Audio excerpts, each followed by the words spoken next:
All right, sorry about that all. Definitely my laptop that was bogging down there and still working on it, but at least we're back. That really sucked, but try and get everything back out on the live again and continue where we were at if possible. Everyone may have just dispersed or whatever, unfortunately, but you never know. Um, We can give it a few minutes. I know that the really, panelists are planning on coming back. So yeah, get there. and we were getting into Sophia's testimony there, and of course that happened. But I'd like to get back into that because she was, I didn't know everything that she was telling us about, like her background and how she grew up, and uh, how I guess church can really mess with self esteem, and growing up that way, or view perspective, and that's something that I've never experienced. So I'd like to definitely hear the rest of that. Let me see if I can get it back up.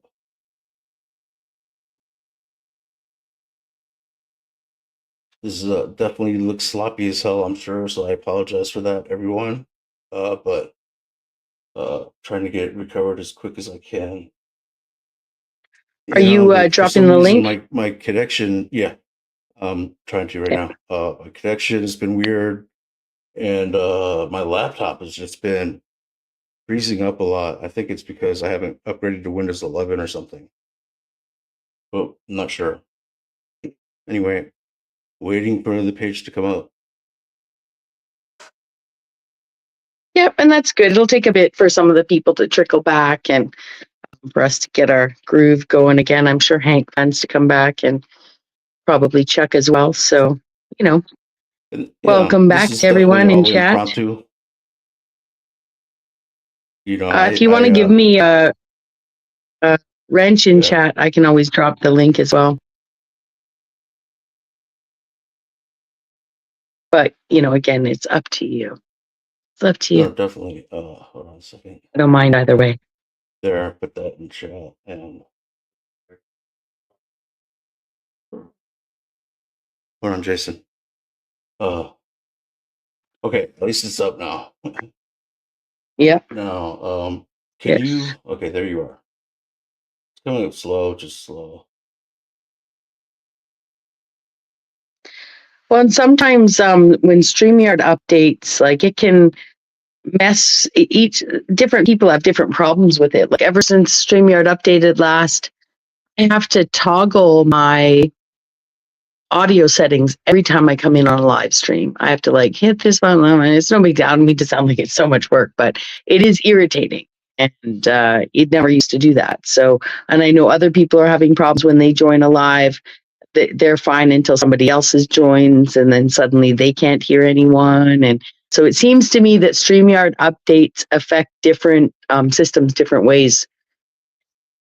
Oh, thank you for the wrench. Yeah, and I would assume that maybe, yeah, that's what's happening to you.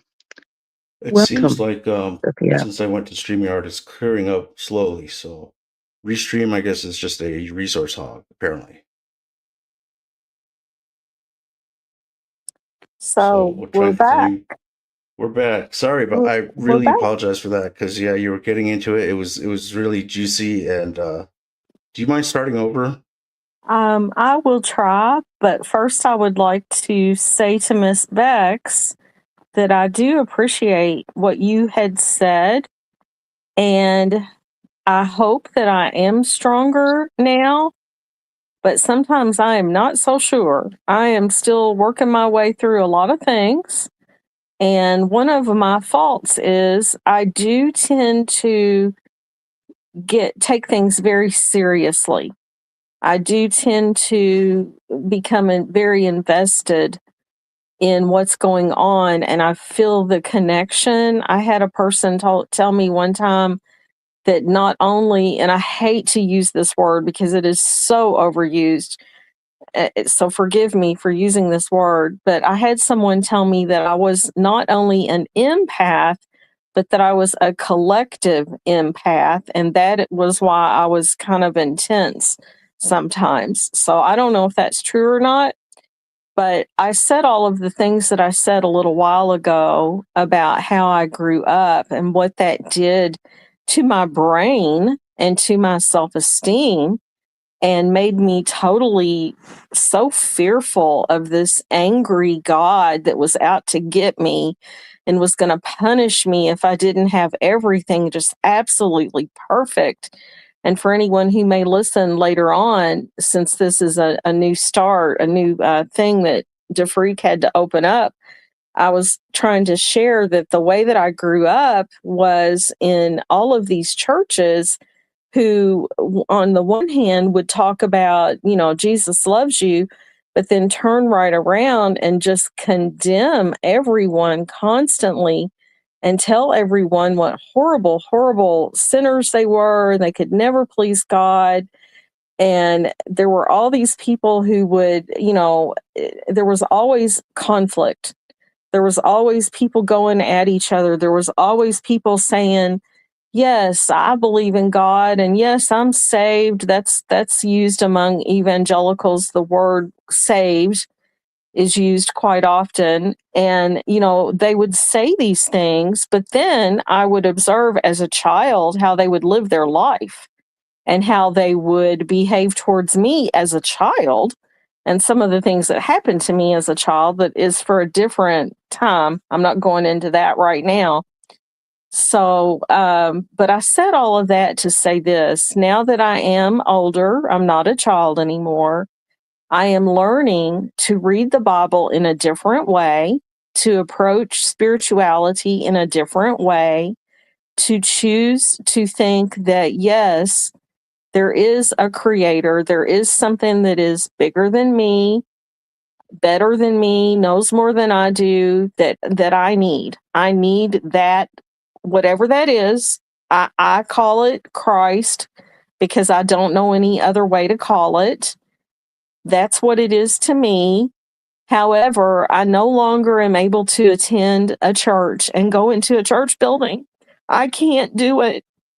I am one of those people that has been always the oddball out. I never fit in anywhere whenever I've tried to attend a church. So I just refuse to do it. I will go sit out in the yard and look at the sky and the grass and the trees and the birds, and I will talk to God that way. I just can't do a church anymore. It's not okay for me. But I said all of that to say this. My original question was wanting to find out towards Miss Bex, some of the things that I read that you express, you seem like you are grounded in some sort of a faith practice, and that you're okay with it, and that you're solidified in that. And I would like to know about your experience in that, if you feel comfortable sharing it. And if you don't, I completely understand. Thank you, and I will mute myself now. I really appreciate that, Sophia, and I can hear how much it all means to you, just with how moved you are by your own shortcomings or by your own choices. Let's just say, even but that how choked up you said when you felt like you couldn't enter a church. I feel that, and I think that I'd love for someone like DeFreak, after I've answered your question as briefly as I can, to maybe address the importance of a physical, edificio, as they say in Spanish, which has, building edificio is based in edify. Interestingly enough, what they call every building is called an edificio, and a church is an iglesia. But again, I'm just saying like that. I think there's something to be said about a physical institution versus a congregation of people meeting to worship Christ. That being said, to answer your question as briefly as possible, which, I mean, honestly, it's such an open-ended question. I could go on for hours and hours and hours. As you guys know, I can, starting at the beginning and ending at the now. But I will share with you just a little bit about my journey, because that's where you started. And maybe we can get a sense of why you perceive I'm grounded when really a lot of people online would say she's a bit of a flip flopper when it comes to faith, right? Because I have learned a lot about Christianity through the way Muslims and former Muslims express respect for their, well, with Tafriq having his root in Islam and then becoming a Christian. And then I have a good friend and content creator who is a devout Muslim who actually sort of juxtaposes the way that the rules they have around Muhammad, peace be upon him,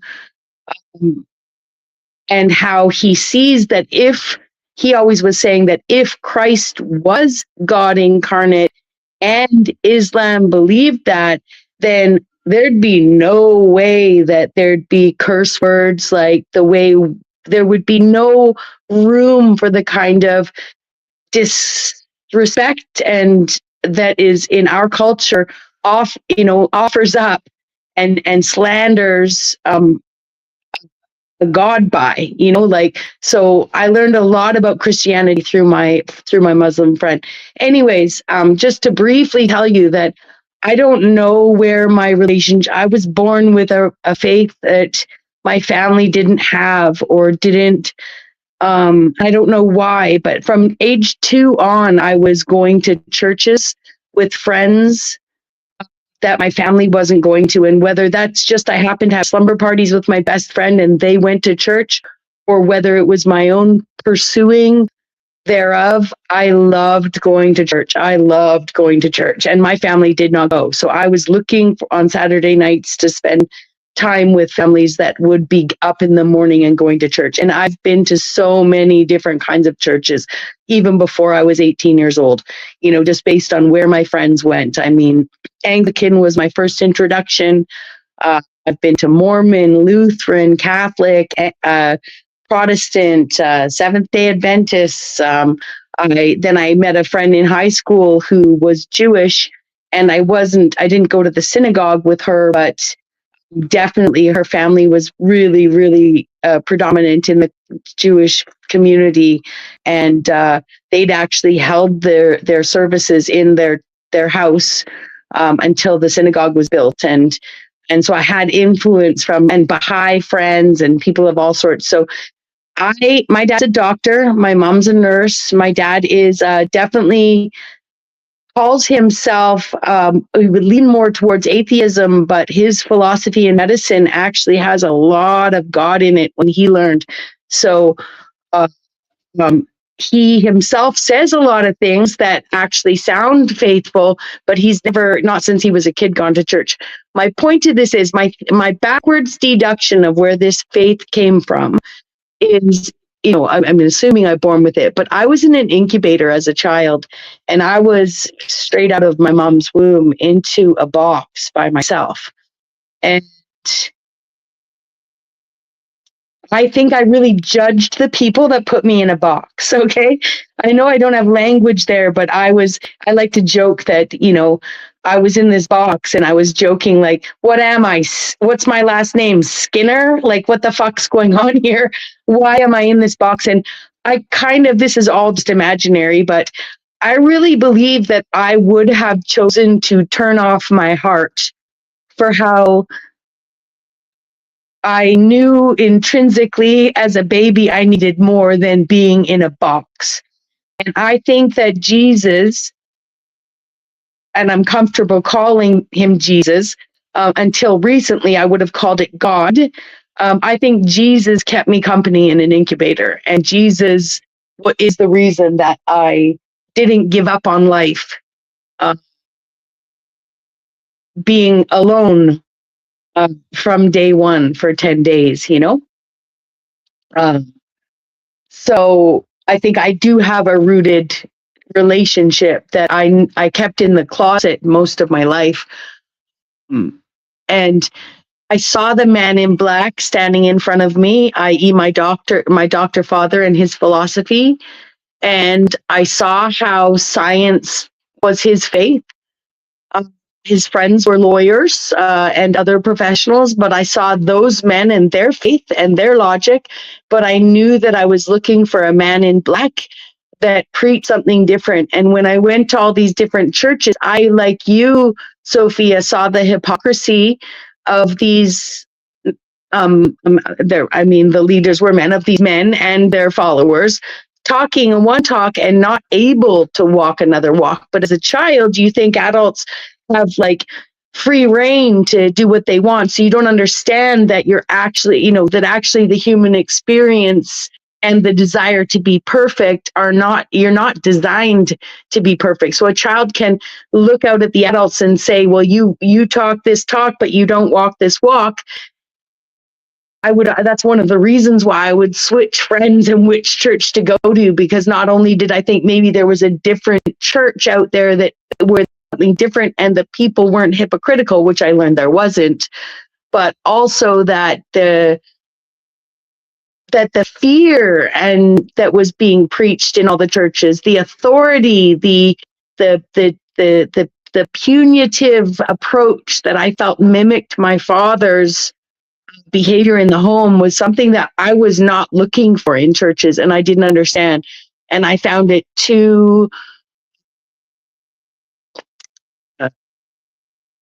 dictatorship, right? It wasn't the relationship that I'd had with the energy and the being that kept me alive in that incubator, if that makes any sense. The love was not there, right?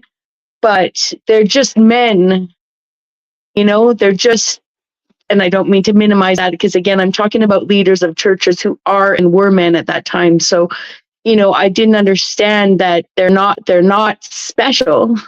They're just like anyone else. So I don't know. I think I'll just say that I hope I've given you enough to sort of give you the foundation of someone who's always been looking for something like you are, but didn't have the framework indoctrinated in me the same way. It wasn't forced. It was voluntary for me.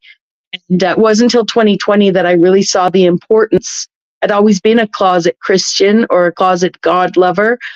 I'd never talked God with my friends. I'd never had friends as an adult who, where we went and worshiped together. And because of the information I took in 2020, as many people have online, I realized that I really needed to become more comfortable in that. I needed to go and seek out and have fellowship with people that would teach me how to have that language and better understand what repelled me and what drew me as a child. Thank you for listening, friends, and I'll land it there, even if I don't know if I completely answered your question. You did, Bex. Thank you so much for that.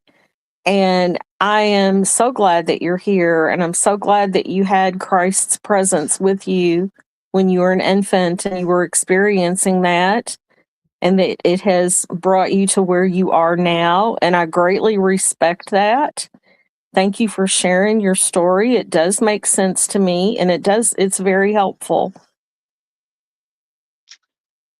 Thank you, Sophia, for asking. And thank you, everyone, for your patience with my long-windedness and my ability to just talk and talk. So I hope I've displayed the ability to rein it in a little. And again, I shall yield to DeFreak, Hank, and Sophia.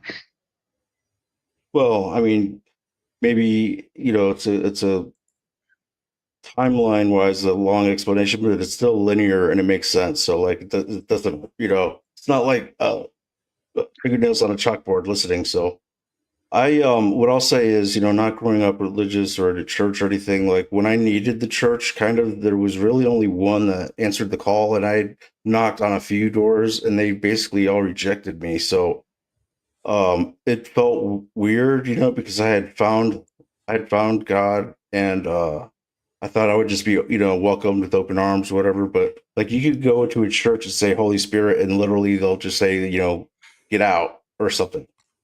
And it's weird, So what I found was that this whole church arrangement, and at least in this country right now, is a lot of it is a late 1890s style, like traveling revival tent, band playing, social, emotional experience. And it's not really a spiritual experience.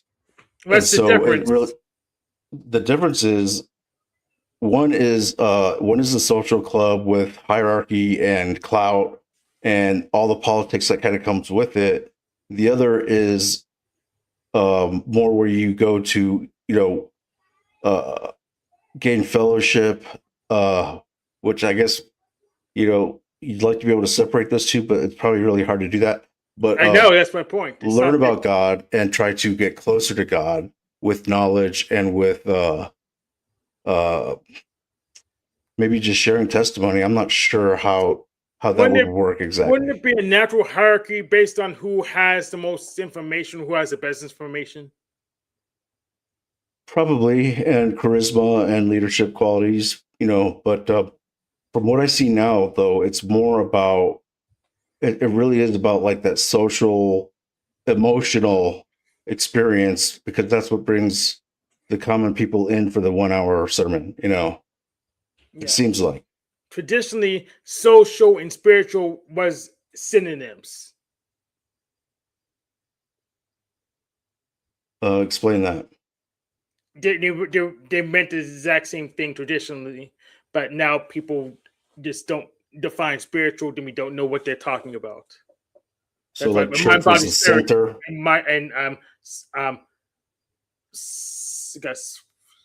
Body psychosocial, spirit and social is exactly the same thing.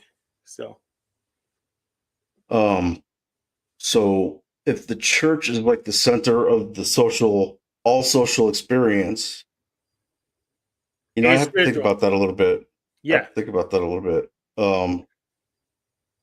Because now I would say it's just an accessory. It's like an accessory to someone's life generally, and that's fine. Like if you're a pew riding popcorn Christian, that's your purpose, that's great. I used to hate those kind of people, but now, it's like God has a purpose for them.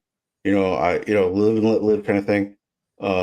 But for some people, like I just see falling away of people who should be under the protection of God, were raised under the protection of the church, going in families and everything, and they fall away. And it's disheartening for a believer like me, because it's like I see it's like an inverse effect going on, and I can't explain it. So I know it's him. I just don't understand why he's doing it. So I can explain it. So I stopped going to church like a couple years ago because they shown that they couldn't protect their own. So when Pony Boy was calling around, putting his not where it didn't belong, he called my church. The church took a neutral position instead of agreeing with me. So I ditched them immediately because they didn't care about me. You wouldn't take a neutral position when you got a troll trying to harass people. That's stupid. Wow. You're so selfish. You took a neutral position instead of signing with someone you knew for you've been participating in your church for a year. Well, and for those that don't know and might not understand what Hank is saying somebody followed him from the internet, called his church, slandered his name, said things that aren't true, and the church did not take Hank's side. They took a neutral position. Am I correct in that? Yes, they took a neutral position when they knew me. And I'm going to assume that those allegations that were made to the church were potentially extreme. They were total nonsense, like they always has. Yeah. But they decided to take a neutral position instead of coming to my side. Wow. So I ditched them immediately. They shown their true colors. Yeah, that's tough, man. I wonder if that's a sign that happened to you. I'm very sorry that happened to you. That's really sad. That It is movement sad. away from social and spiritual being the same thing. Sorry, Frika, I promise I'll keep it short. May actually have to do with us moving, coming from what we perceive to be secular societies to non-secular societies, if I've got that right. In that, in a secular society where everybody is acting in kind, in good faith, under the same philosophy and faith, your socialization is spiritual because, even though humans are imperfect, you all have a base set of rules and morals that you agree upon enough to continue to engage. Whereas in a non-secular society, you've got all people coming from all sorts of backgrounds and different churches sitting side by side on blocks. And people in those churches may not all have had the same upbringing. And now you've got this need to politically, correctedly represent and sort of meet everybody where they're at in a way that you don't have, multi-generations of people having the same, upbringing to sort of understand what the value of acting in kind and in good faith together means. So suddenly social and spiritual become different, and suddenly you have a church that doesn't know you, doesn't know your family, doesn't know where you came from. Not that I'm justifying it. I just think it may have something to do with our societies being much more non-secular. I'm using those words right, aren't I? I think so. I would say secular means like your government is not under a state controlled like religion or something, but I think I understand the distinction you were making. Also, Bex, real quick, that like the intermittent little popping that we were talking about the first Oh yeah, but I forgot to for do some that reason it's when I came in. Thank you. yeah, getting that a little bit again. So I've learned anyway, something today that I didn't realize. If I may interrupt for just briefly to address DeFreak, I did not realize that you grew up Muslim and then converted to Christianity. I did not know that. So I've learned something new. And on that note, I would like to say the book that I've been reading, which is a compilation of the poetry by Rumi, who was a Muslim Islamic mystic, is one of the most absolutely beautiful poetry books I've ever read. I don't know if you've ever read Rumi, but I highly suggest it. It's beautiful, and I did not know that part about your life that happened to you. So I'm glad I learned something new. Thank you. well, thank you for sharing your testimony there too, because it affects how it affects a lot of how we approach the world and our perceptions of what's going on in the world, and it definitely matters. I didn't know. I'm learning new things about Bex all the time as well. I didn't know that Pony Miss Boy was Bex that. fascinates me. Miss Yeah, me Bex is too. something else. I'm one of her biggest fans. Oh. I didn't know what's his name like would do something like that, like just to save face, because Hank's exposed him like a few times, more than a few times now, and Even he's if probably it's on just looking just a for any day. payback. Yeah. So what there's so much to go through on that, but But the church anyway, was just a parasite, as far as I'm concerned. They were just a parasitical organization.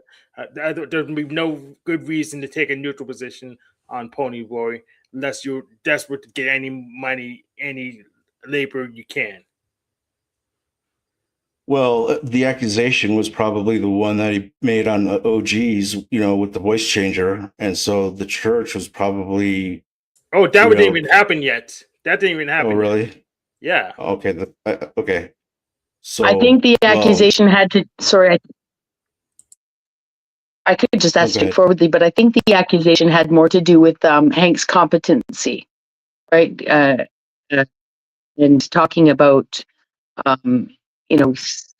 Pony Boy, as you guys are calling him, used to run around saying that, Hank was basically running willy-nilly and that his care providers should be informed of to what Hank's doing, like he's some ward of some other adult, like he's not capable of being an adult himself, which is ridiculous. And I could be wrong, but I think that's where the accusations were, so that he could go in and call up people and say, look at what this man's doing, and he's supposed to be in the charge of someone else, implying he's incompetent. Am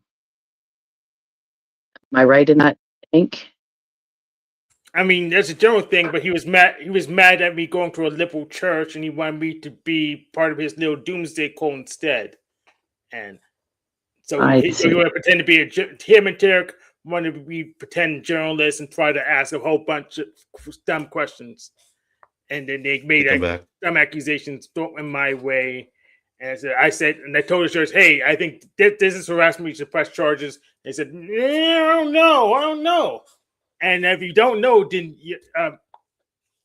when he was yelling at your dang office worker, if you don't know with all of this, then I can't trust you. You're not trustworthy. Hello, Evil. Welcome. Hey, what's up, Freak? Can you give me like a minute or two, please? Okay. Yeah, so it's hard for me to go around and like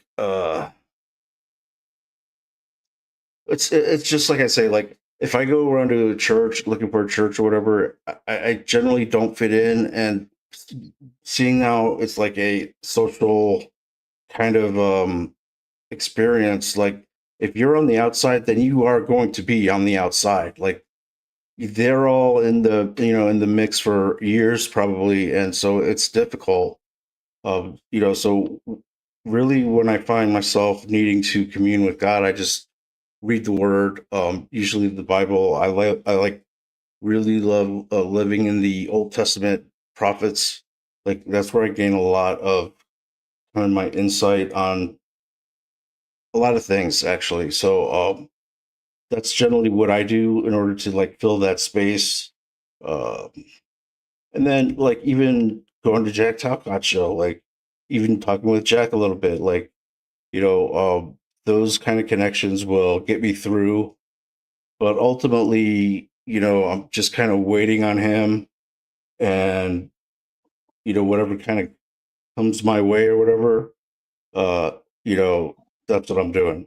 I'm not like gung ho actively like trying to press into Jesus or anything. But the other thing too is I go around and I try and troll atheists into at least considering Jesus Christ, and that's pretty much my testimony, presently. So anyway, next. Uh, what's up, everyone? Hello. Hi, Eva. So Nice when to you meet you. say, yeah, you too, Bex, thanks. You said you're not trying to find him, or you're just waiting to freak, or how did you word that? Well, Not trying I to find found him, him, but but yeah. I'm not like going on missionary work or doing like ministry presently, stuff like that. I'm just waiting to see if he's going to give me a call to do something else. But so far, since COVID, I really haven't been driven or pushed in a particular direction. So kind of just been gliding around and floating around on YouTube. I don't know if there is something like that, like a calling, like what would that even look like? Like you got to go and save 1 million people, or stop a bad event from happening. I'm not sure It how that would would be look. something like being part of maybe a little church, and they go to the homeless shelter or they go to the jail every Saturday or something, and they minister, something like that. Okay.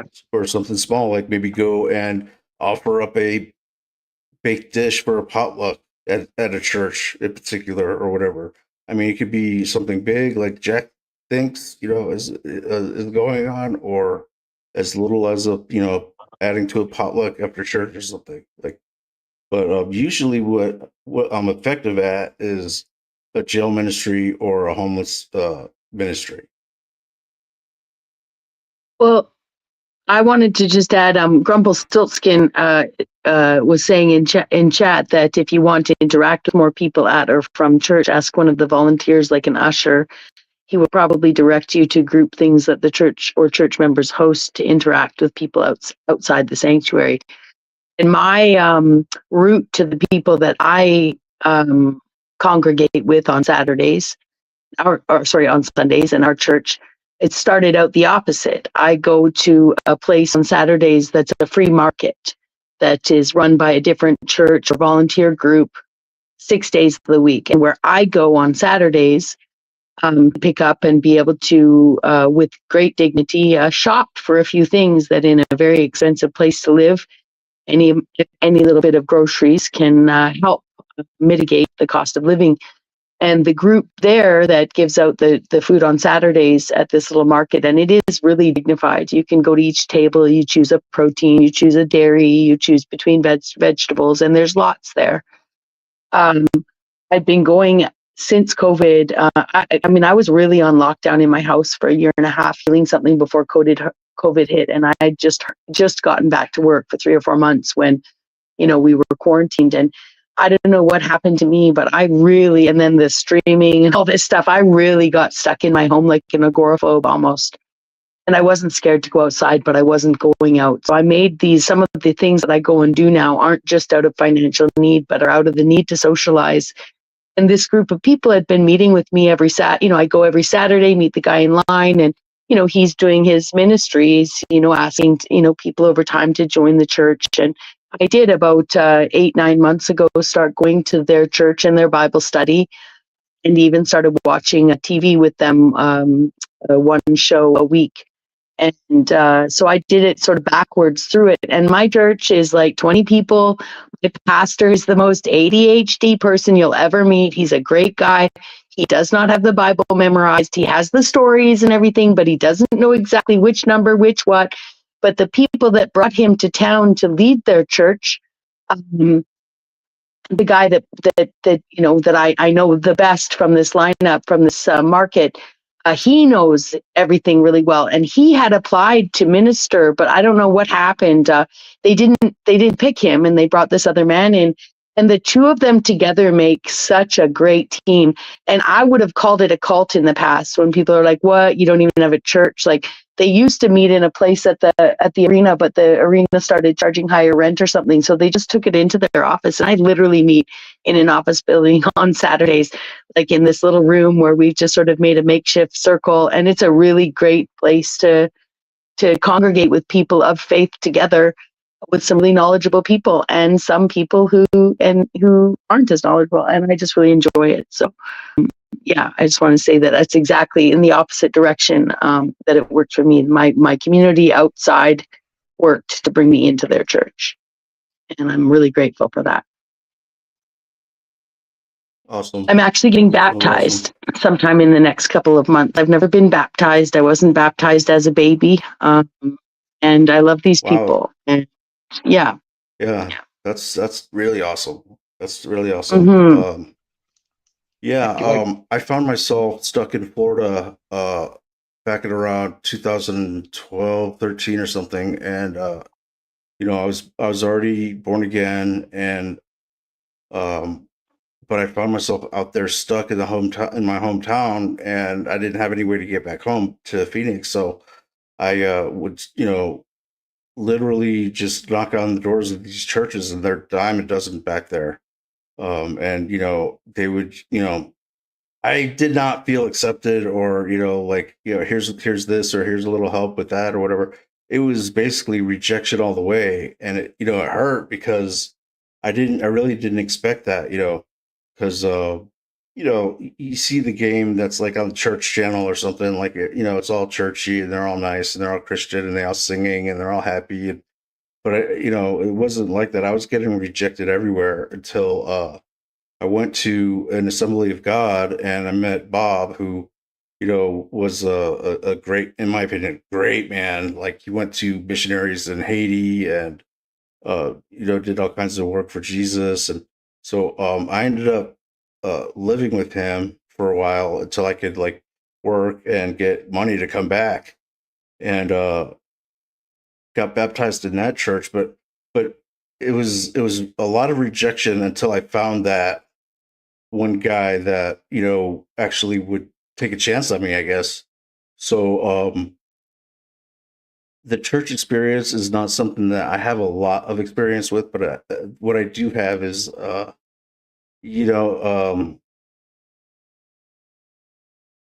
just direct rejection and then also just observation.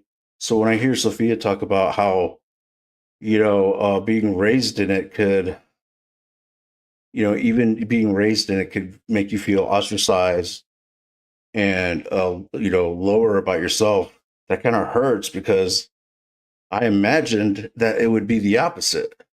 But that apparently, from what I'm seeing from people and other things, that's just not the case. It could go I guess it could go any way possible. Like whatever possibility there is, it's gonna it's all over the board. People Anyway, are like still going to be afraid of the same things no matter what group they're in. So I think just like a Christian, I was in the Lutheran when I was younger, but like they might have a more steady reminder to be forgiving or whatever. They're all going to be afraid of the same things and ostracize people for whatever. yeah, and it seems like doctrine is a huge portion. The ideology and the doctrine in some churches is a lot more important than the fellowship. Or I guess it's all over the board, but like maybe you've seen it around in the Christian channels on YouTube. Like they will argue about the most minuscule little piece of like scripture, which caused 5 different sects that and then it ends up breaking down to well, you're not really saved, you're not really Christian, and you're going to hell, and it's like it gets ridiculous. You might be giving those people too much credit though. Like, and I could be wrong, of course, but my view is half of them are fake. Maybe another quarter of them actually have faith or are close to it, and then maybe not, those are wrong numbers. A good portion of them, I think, just use Christianity as like a swipe card to get into the group. And because people want to have faith, I think inherently, it's like a thing that they can work towards and feel good about. So it's kind of like a guilt-free. I don't want to say lie, but a guilt-free trick they play on themselves. Because you're right. If you did believe that, if you felt in your heart that being mean to somebody, we'll just keep it simple. If you felt in your heart that that was something that went against your character and you actually felt guilty about it, you wouldn't do it. And that's not the action shown at all. People are vicious. Yeah, definitely. Especially like the doctrine people, like the intelligence type of doctrination people are generally kind of like that. Like I think they think that knowing God is knowing the word of God, like inside and out. They can recite scripture like nothing. They can read it backwards, like they know the Hebrew, they know the Greek, but that's not knowing God's word is not knowing the heart of God. And there's a big difference there. And I think you need to know both, not to the extent of knowing Hebrew and Greek, but necessarily, but it really comes down to God judges your heart. And if your propensity is to like steal from people and you're always thinking about stealing, that's the heart he's judging. And if you're always thinking about like, how could I, love the people around me, love my neighbor, love God, he's going to judge you based on that part of your heart, not how much words you've memorized or something like that. So it's Or like if you've eaten a cracker and drank in a sip of his blood or something like that, or all of these crazy entailments they put onto it, and then they have smugness about themselves. And if you try to poke and prod inward towards them, it gets even worse. There's like no good faith there. It's like on the playground. That's how I feel about it. That's where you're Yeah. wrong. God can, if you assume an omnipotent God can judge on any criteria he damn well pleases, no matter how petty. I did I say that, or Hank? What did I say that? It was I don't think I said that. It's the freak. Oh, okay. My He says bad. he judges your heart. No, he judges wherever he damn well pleases.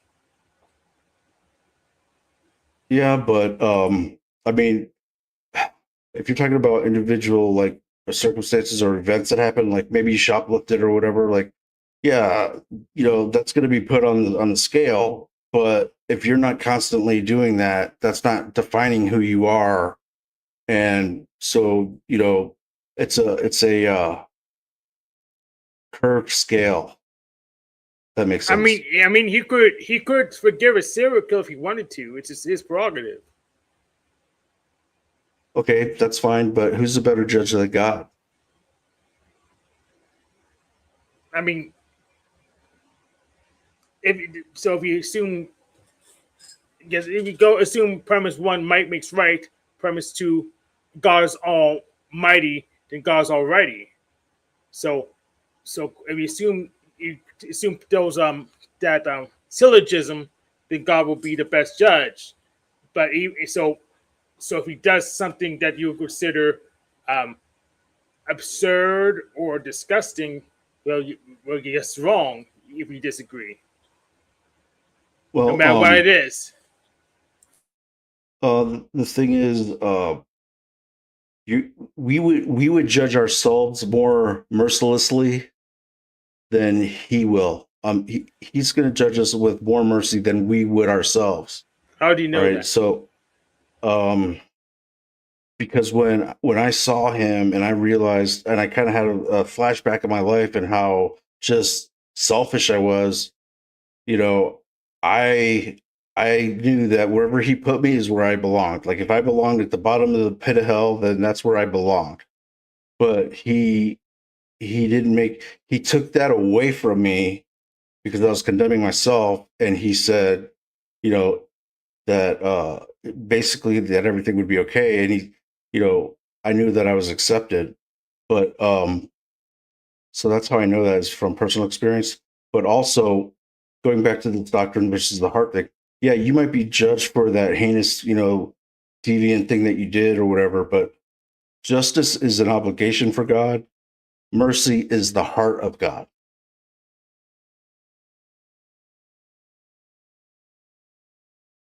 How the hell is God you could be obligated? guilty, like you could be guilty of crime, but he's still going to have mercy on you based on circumstances or other things.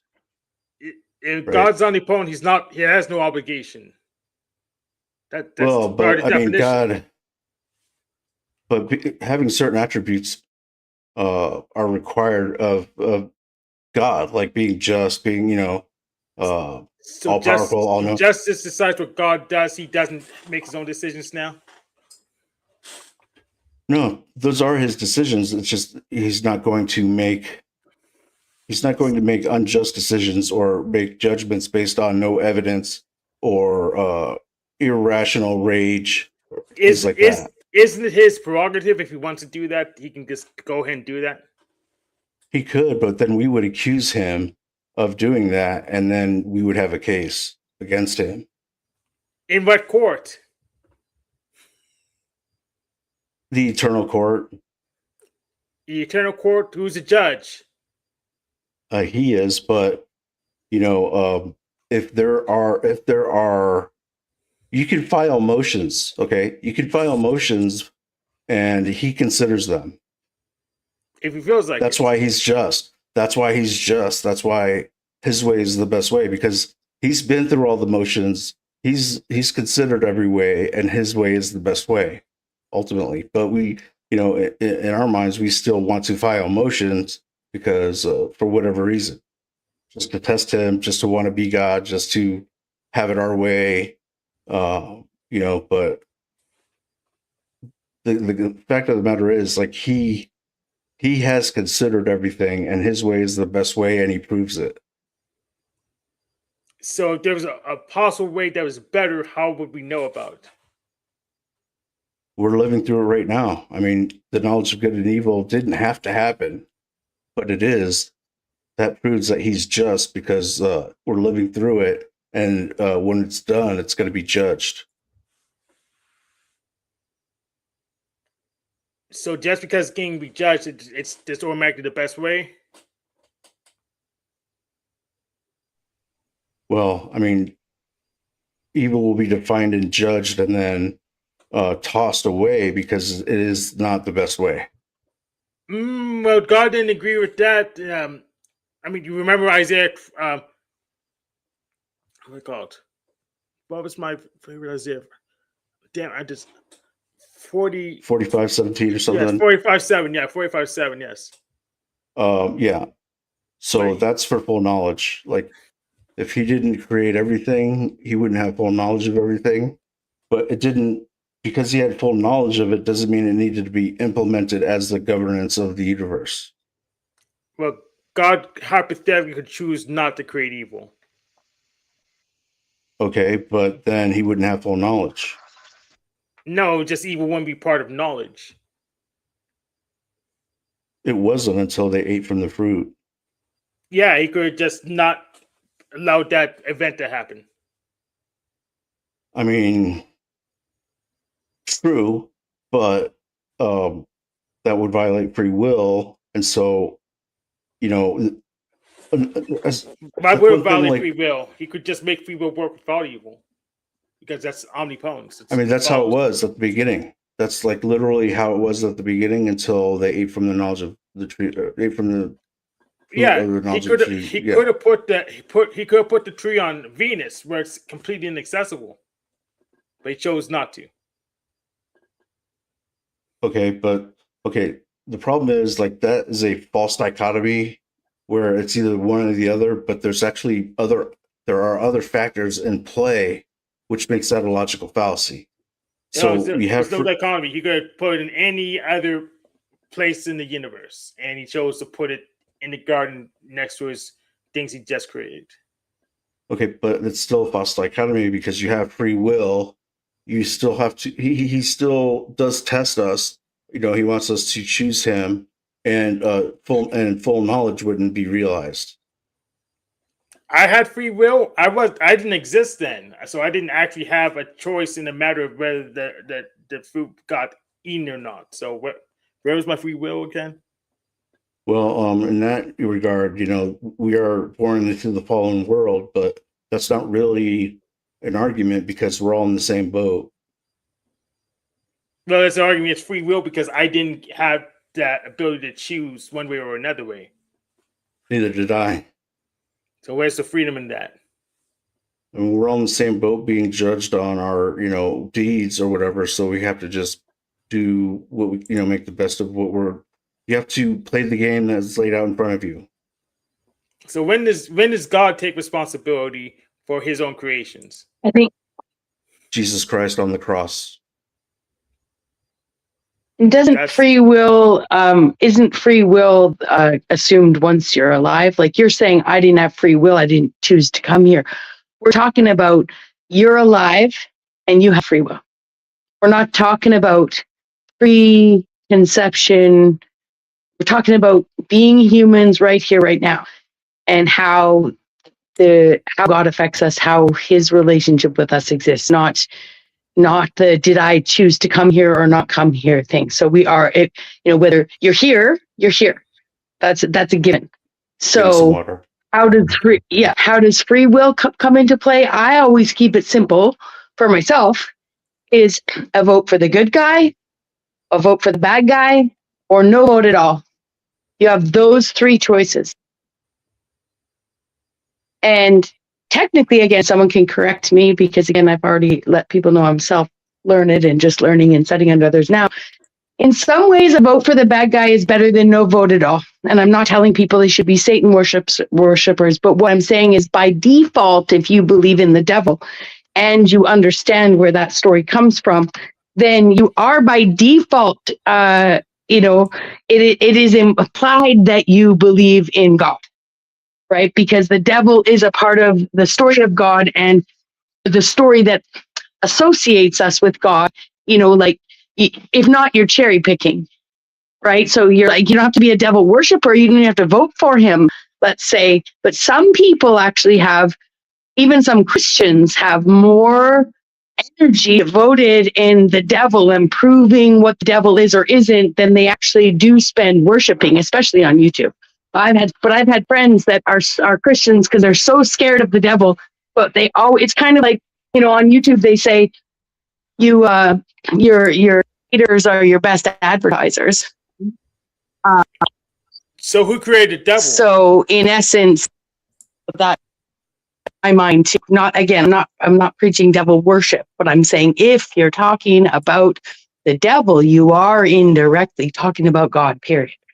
Yeah, Because yeah. that's God his created the adversary, devil. right? Yeah, Well, God, Bex, God. if I real So quick, just a short one, I would take it further, Bex, and say even to ponder God about God or God's existence would be to know Him. You know, yeah, well I said. agree. I Yeah. agree. That's why I welcome a lot of atheist theism that way. are you? What do you believe, Hank? I guess I don't even know. You'll be a contrarian sometimes, so I would say, I guess Christian idolater. That's a good way to say it. Or you can say Discordian. There's a bunch of ways. Or fictional theist. There's a bunch of words that I get live joined together for the same thing. I live down in the valley. Can you like make it simple? Probably for the best is idolater is probably the easiest way for you to translate to you. Or you can read fictional I'm still theism by lost. Roy Sorensen. Yeah, You're a deist? no. Go read fictional theism by Roy Sorensen. Or if you know, do you know the term egregore? Do you know what those are? No. Go figure out what that is. That's probably the closest thing. And Well, analogies. here, let me rephrase it then, Hank. Do you think everything has always been here? Infinitum? Hard to say. Okay. That's good enough for me.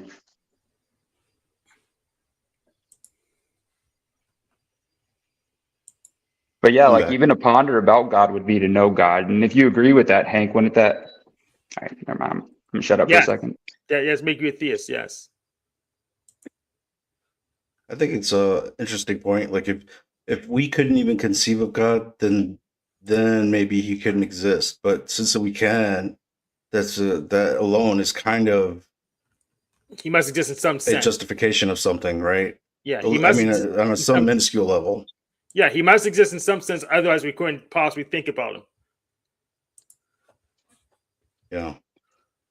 But most atheists won't consider that. They'll just, well, it's just, they didn't believe and they didn't know anything back in the goat herding days or whatever. So, uh, Well, that probably prevents them from accepting the facts as demonstrated. You are, I believe that if you were truly atheist, you wouldn't even engage in these conversations. Like a real pure atheist has no need to debate the non-existence of God. So Exactly. just by being an atheist who wants to help Christians sharpen their swords, so to speak, by being the contrarian or the resistor, by challenging and trying to prove to God maybe you're smarter than all the men combined so far, or even trying to be smarter than God by saying, if this is who and what you are, look at the loopholes, look at how great I am. Like I still think that pure atheism would not engage. Yeah, that was a lot. awesome. A lot of people who claim to be atheists actually worship the negation of the God of classical theism. They worship a whole. That's why they Mm-hmm. had to have talk shows going on all the time about how God's bad and how God's not doing the thing they want God to do, and how Christians are annoying. That's why they had to be online and debating all the time. It's part Mm-hmm. of the religion. It's part of the atheist code of Austin. Yeah. I think, like, I can't say like they're 100% organized in a particular way, but some sects of them are like, well, I won't even say it because it's that like, an issue politically, but like this week it seems to be they are making up all these false dichotomies to try and disprove God. Last week it was like Psalm 137 or which one is it? It's the one where they talk about bashing babies on the rocks. So and they all will seem to be on the same page talking about the same thing that is discrediting God, which kind of indicates to me that there is some organization in what they're going to be arguing that week. So that means that there's some structure, some figurehead from leadership going on there. Oh, but I know exactly the power structure. So comes from in America, there's a group called American Atheists, and they organize the atheist communities in the country. And one of the most famous ones is the atheist community of Austin, which I call the atheist cult of Austin because it's an atheist cult. Is that the line or whatever? Yes, yes. The line in the atheist experience comes up from the atheist cult of Austin. They produced from Austin, Texas, and then maybe in the last 10 years they can pull style people in remotely as hosts before they had to be. I think it's becoming a viable business model, actually. Like Deconstruction Zone and their little spawns. It's like they're making money on streams for sure, but it's catching on, unfortunately. But it actually is getting less viable. It was big business like 10, 20 years ago, but it's actually petering off. You think so? Yeah. Because the streaming is more of a recent phenomenon, right? And like if Justin's pulling 1,500 people per live, and he's getting tons of super chats, the streaming's not a recent phenomenon. They used and also keep in mind to freak the like level or the demeanor and way they're doing their shows nowadays. Because I remember when I first got involved in that, before even Taco had it, well, maybe a year before Taco had a channel, they were very condescending atheists. I'm speaking specifically. They were just, and they kind of would dogpile and be really vicious. And pull the clock back to like a month ago when I went on JL's stream, the demeanor's changed quite a bit, I would say. You mean JL's being reasonable? I think when it comes to that crowd, he's one of the most reasonable. Mm-hmm. Unless, like everybody has a coin slot, and if you stick a quarter in them, they'll get pissy. I think with him, he really doesn't like going after immutables. So he'll get pissy on that. But if you just have a conversation, he will too.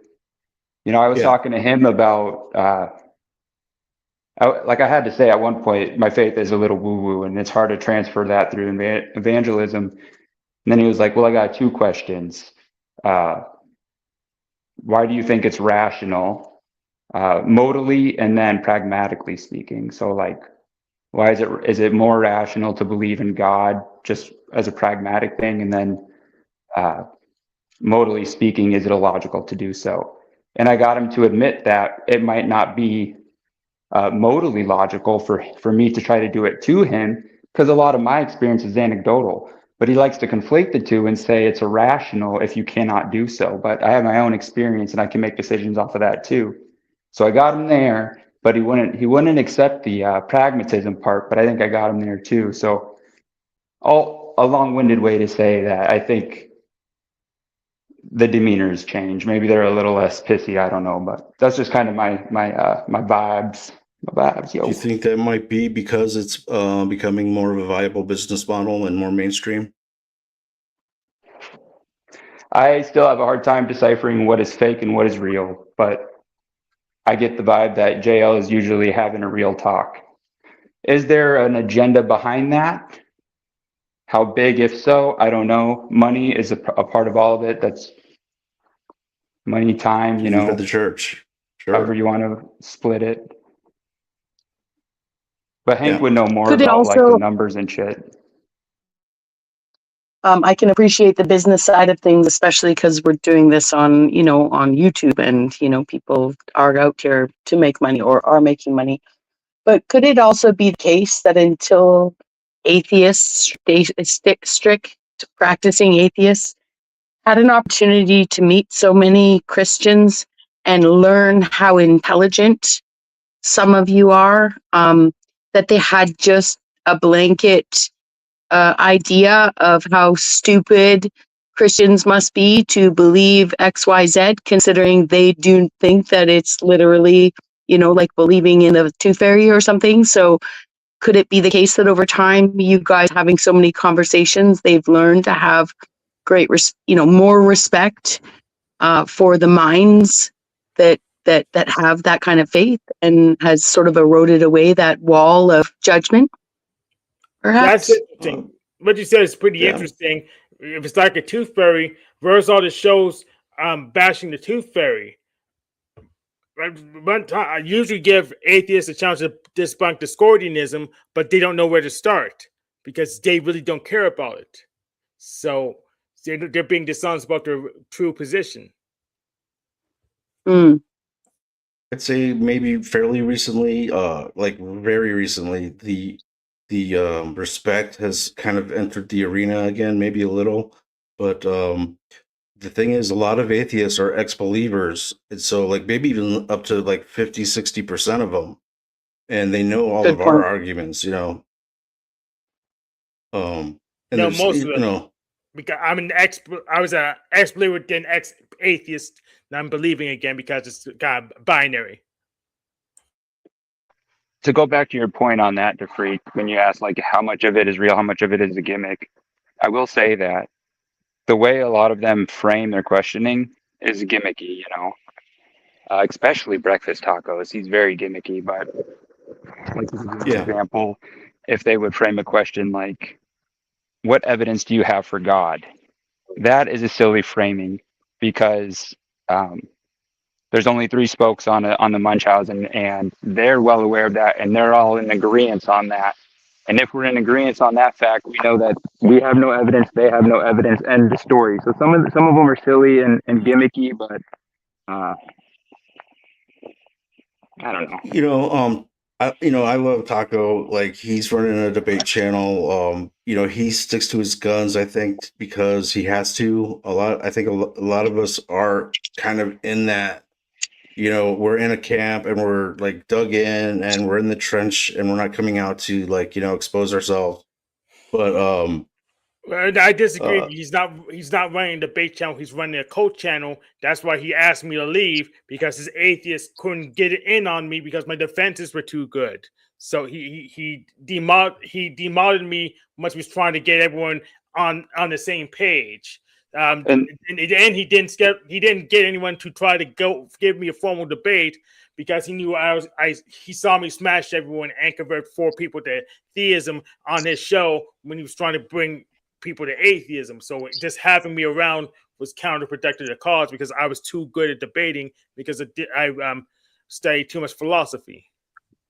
And real quick too, DeFreak, since I got the vibe you're kind of lifting the torch for him, that might have came out like I was attacking him. When I say gimmick, all I'm saying is that is a gimmick to me. So it's nothing about Taco as a person. It's just the structure of what it is. Yeah. Okay. Yeah, so I know. Yeah. I know. I'm going to build a website just to force him to actually engage, because he would avoid engaging me ever again if there wasn't any pressure. Yeah, no, I witnessed all that. So like, you were definitely treated unfairly and everything, and your ideology is strong, and they couldn't handle, like, you were an animal, like they couldn't really tame you, and get you to the point of like basically not being able to take over a panel, and with what you were saying. So at a certain point, for the group's sake or whatever, his crowd, like, yeah, they had to ostracize you or whatever. I'll see what I can do. And I to patch reversed that on but, him. And I reversed that on him. He was even gone for 6 months for some reason because I drained him. I was steer's pool because he acted like an asshole. And he acted like an asshole with some of the atheists too. So he tried to ostracize me. He got ostracized himself because I had too many connections.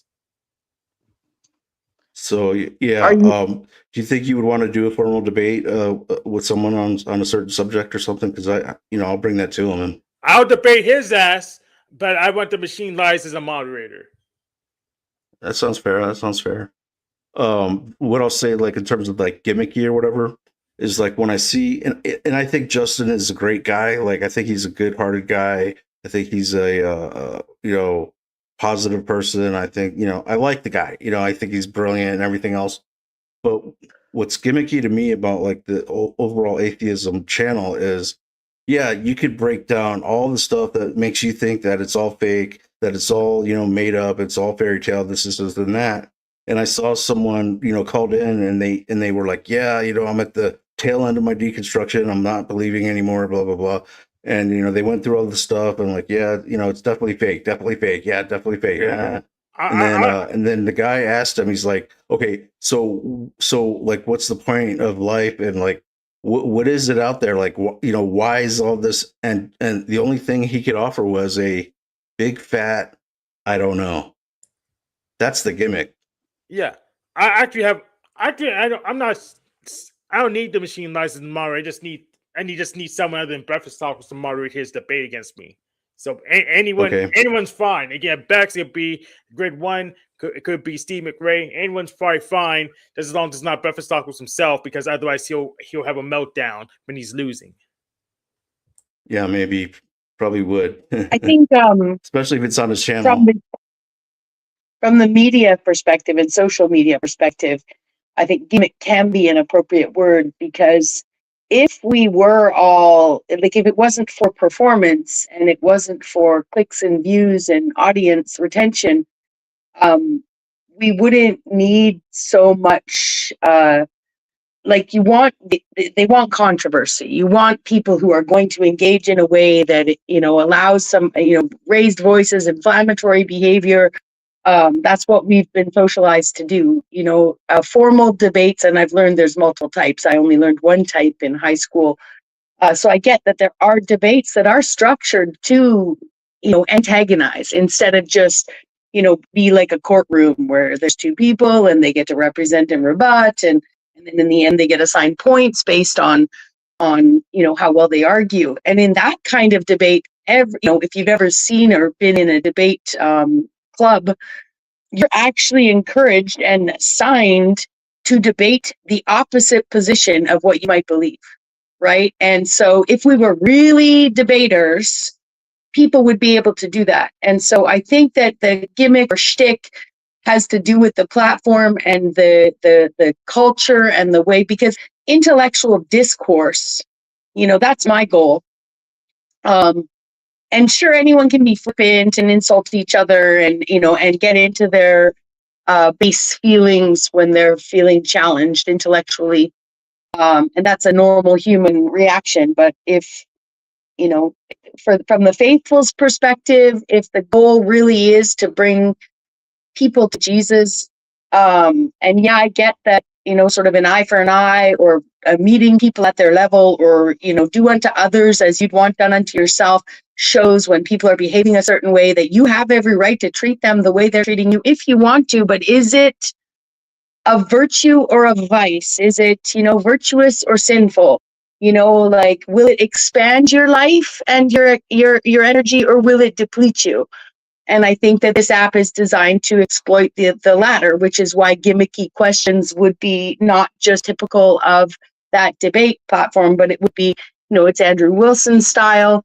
It's what people even think debate is. And, in essence, there probably are atheists out there that actually through these conversations some of them have gone back to some of their faith in their heart of hearts, but actually all their friends are atheists now, and vice versa, probably for some Christians.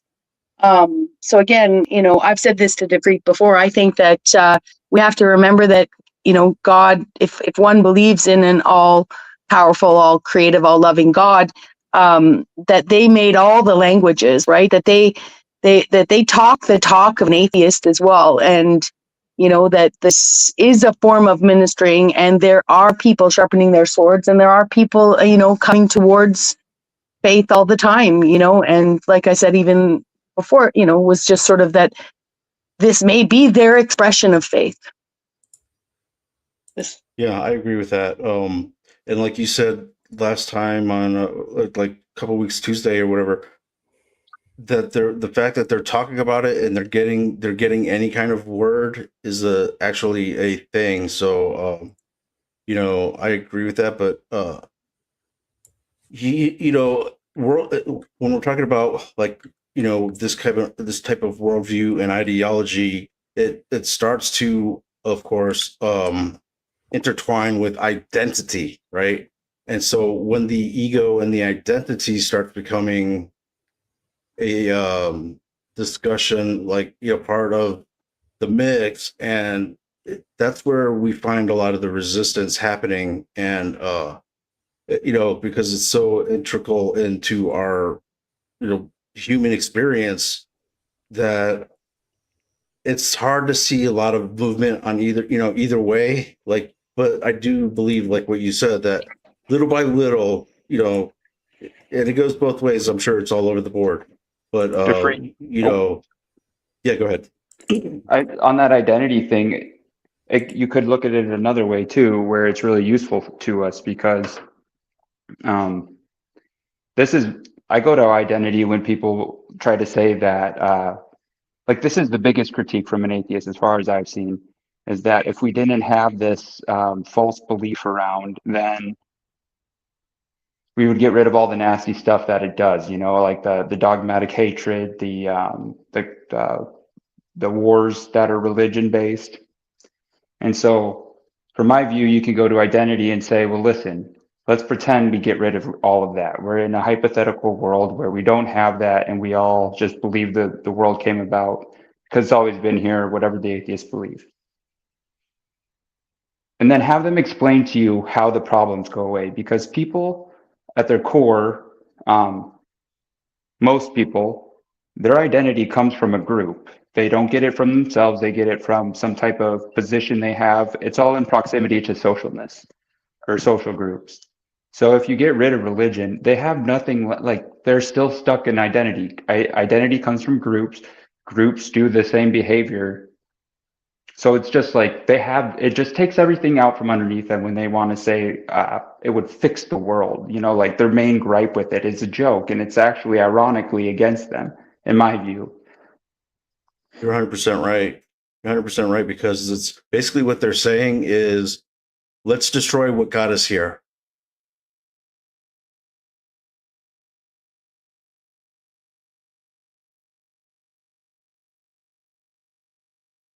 I'm trying to find a spot on. I was on Bro Joe's, broadcast, and basically, what we have are a bunch of false dichotomies, and when I called them out on it, I got dumped. So I find that kind of funny, kind of ironic, because usually, like, it's pretty chill over there, but they brought up the definition of, I might have to do it myself, false dichotomy, and I don't think they realized, and I didn't realize it at the time. I don't think they realized that that's basically all their argumentation, at least for this week.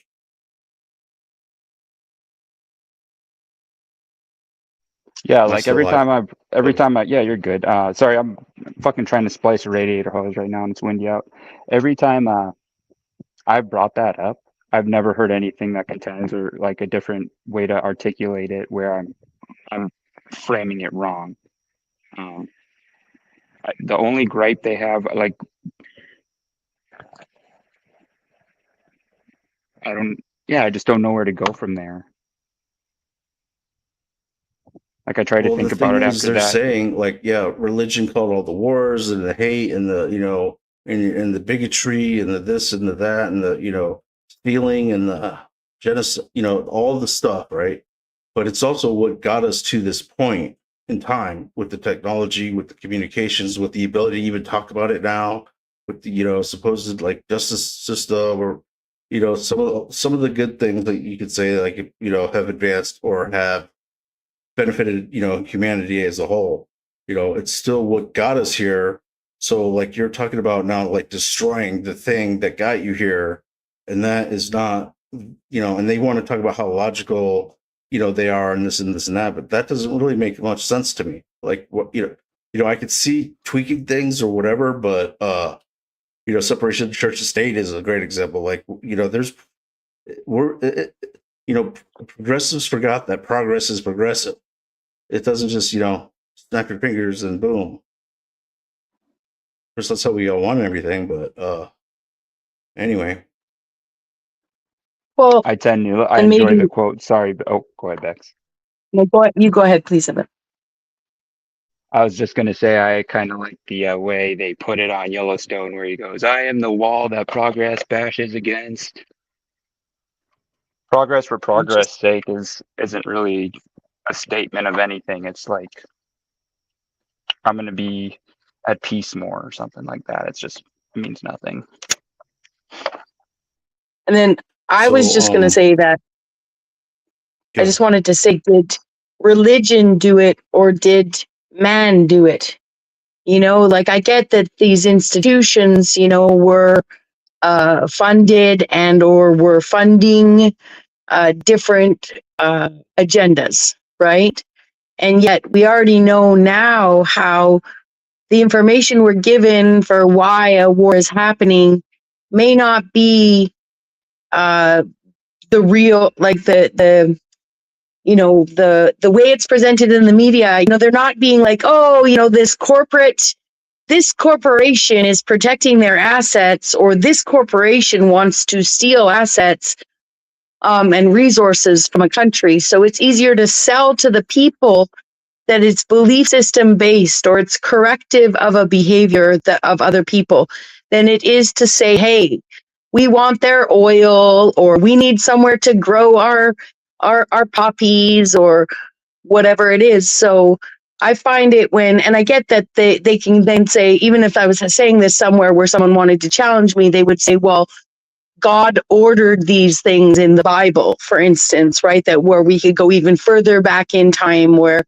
they could say that this is the reason. But again, you know, influencers be influencing and beguilers beguiling. And I'm not saying that book has that, but the overall, you know, the we have to look at literacy and comprehension, and we love to romanticize, like the past had all these people that at 25 years old were as developed as a 25-year-old now, or more developed, or what have you. But actually it's like comparing apples and oranges, you know. So it's a complicated to sort of blame religion for something that we chose to do as people, you know. So again, I don't know if I made a point there, but it's people love to blame the book. They love to blame the dictionary for their confusion in their misapprehension of language, just like they like to blame the Bible for decisions people have made based on their belief in it. And it's not the book, you know. It wasn't the building, you know. It wasn't even the individual congregations that did things. It was institutions and people that chose to operate under the title of that institution. So I think it's not as simple as people want to make it.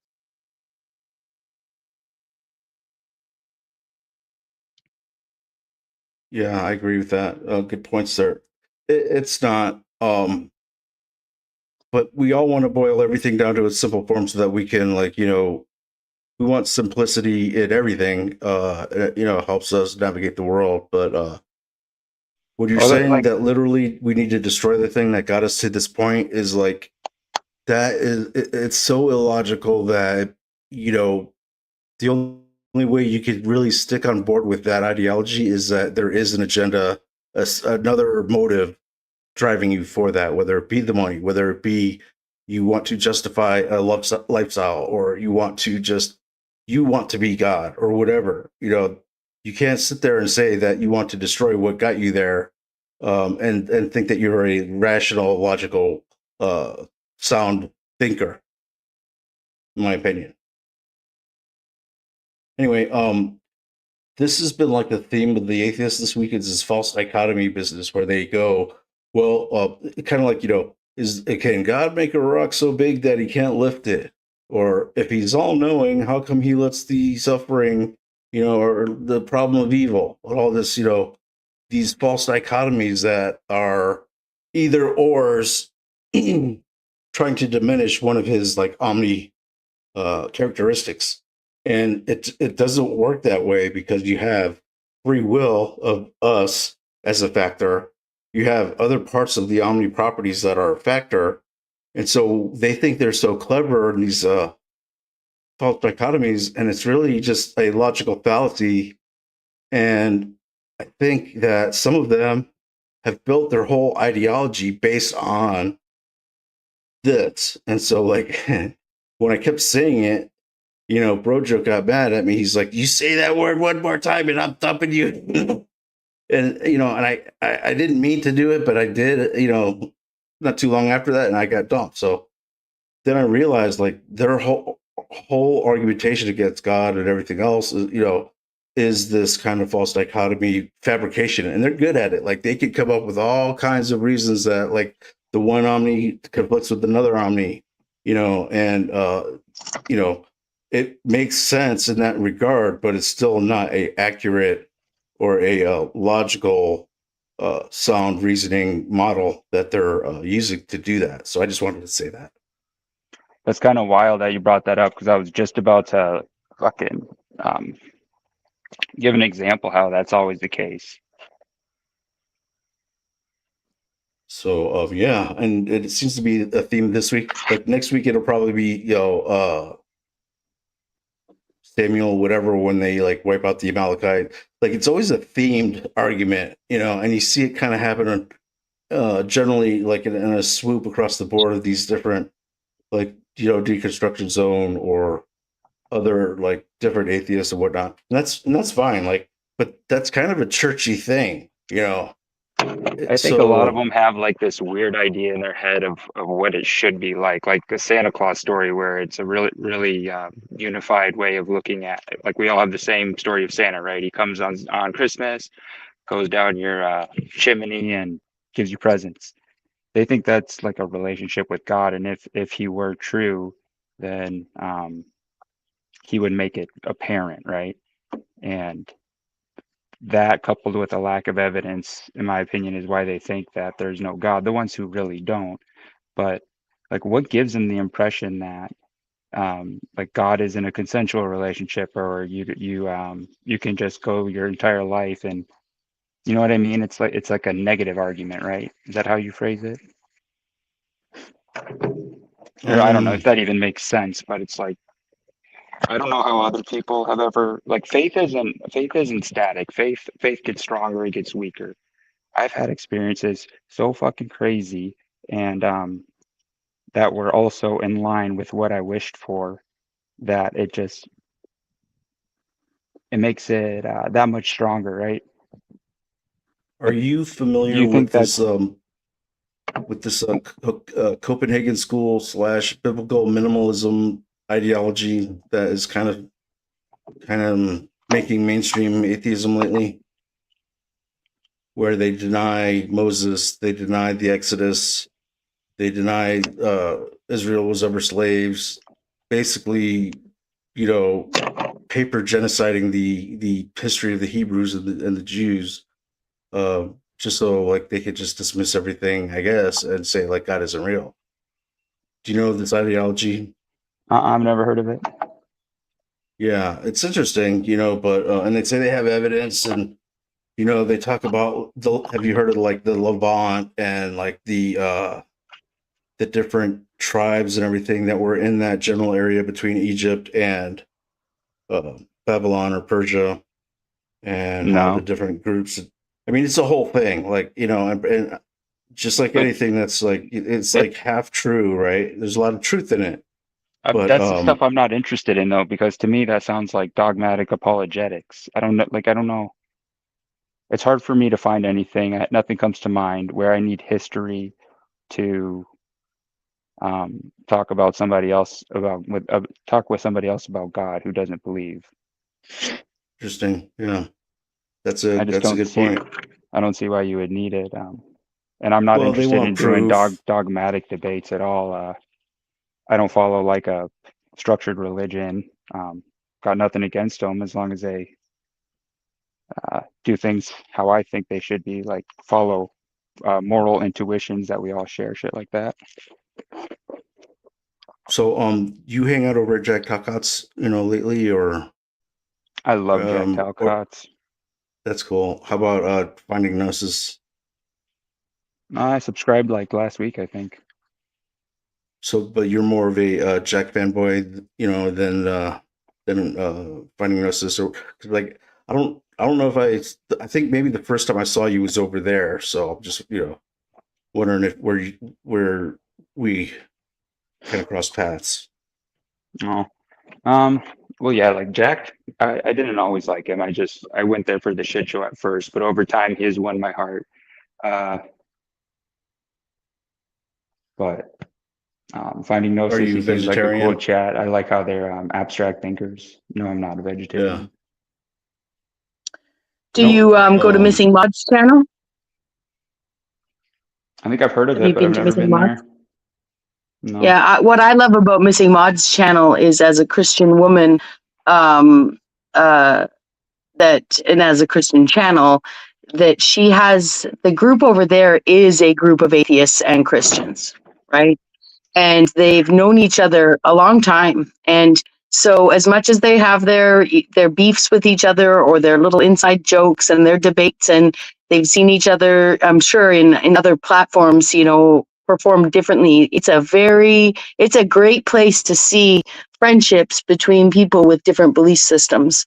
And more often than, even when there is antagonism, or if there is somebody in the group that is always, sort of like, the one who's bringing up the atheist in the group, and I wouldn't even say that, because there's probably an equal number of atheists and Christians, and I just really appreciate a channel that can do that.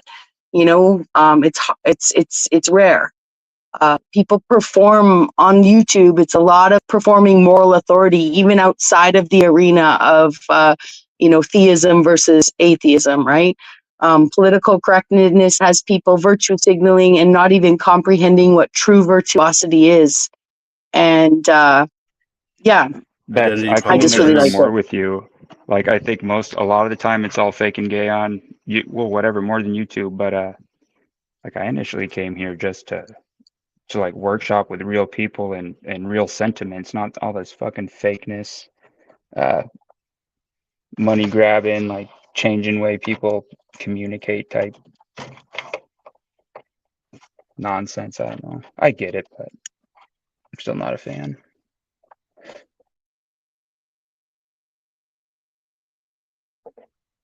That's what you're talking about, right, Bex? Yes, exactly. Yep. Yeah. And it's actually, I hang out with AI, not so much these days, but I have conversations with AI, and the AI is programmed to be like the most politically correct person you've ever met. In fact, beyond political correctness, it's actually designed to toe the line so much that, and it's got its memory wiped with not just every conversation, but every even the more longer you go in a thread, the more it's designed to just hold on to a few ideas. It's really limited the calculative tool that it could be, because of the fear of as it develops, I would assume, of it saying things, because it would say stuff like, I don't care, I don't have feelings, but also it toes a line that I've gotten to the point of having great conversations, just by starting in, inflammatory situations where it can correct me. So for instance, going in and saying, I'm proud to be white, and having it Bex, now you're, school oh, me on why sorry. I can't say that. Sorry? I didn't mean to interrupt. Thought you were done. That's okay. Yeah, I was just going to say that, and then leading it to understand why its immediate decision to correct me is really inappropriate, considering it doesn't know if I'm a 12-year-old boy, 15-year-old girl. It doesn't know where I'm coming from, and that if a 12-year-old can go in and say, I'm proud to be Chinese, I'm proud to be black, I'm proud to be this, but a 12-year-old can't go in and say, I'm proud to be white, without schooling them like it would school me. It shows the fear of the programmers. And then it's been told to apologize. Like, the only apology from a calculator should be changed behavior. And especially because the word means nothing.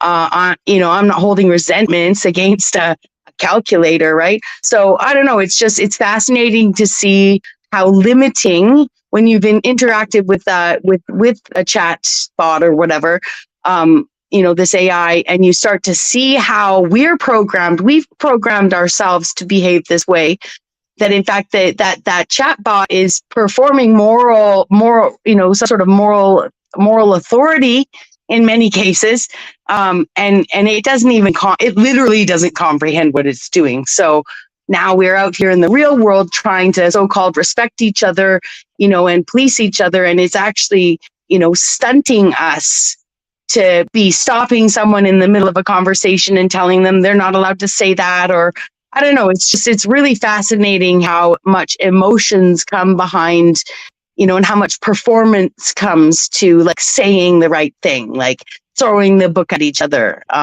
It's really a waste of time. You have stumbled upon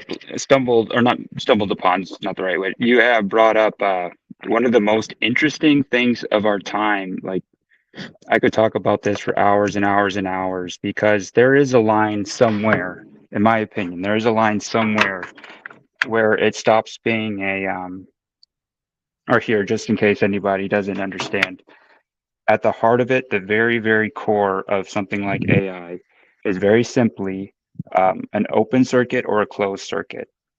So what that means is if we turn something on or off, and it's just shooting electrical signals, that's it. Just on, off, and then it does things after there. It gets a lot more complicated, but that's it. There is a line somewhere, in my opinion, where you start introducing a language model, and I don't even know how to word this really, but because my intuition is that people should always treat AI like a wrench. Your wrench is not conscious or whatever, but it is programmed by people to respond a certain way through language, which is like at some point there's a line there where I think it gets perverted and kind of creepy. I did a horrible job articulating this, but it's just super interesting because it essentially is a wrench, right? Yes. But like you were bringing up, people talk to it like it's a real person. It's crazy. Yeah, I don't even know how to think about it. The way I think about it, and I know for certain that it's made to mirror you, almost like a chameleon type of sociopathic narcissist like personality.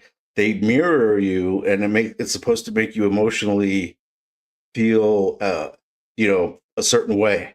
Okay, so like that's the base core of a general personality AI chatbot programming.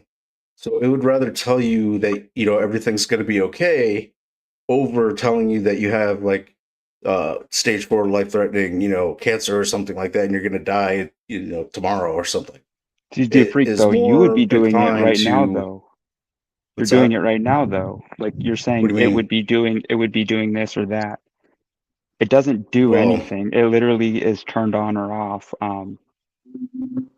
Like it would be the equivalent of predeterminism.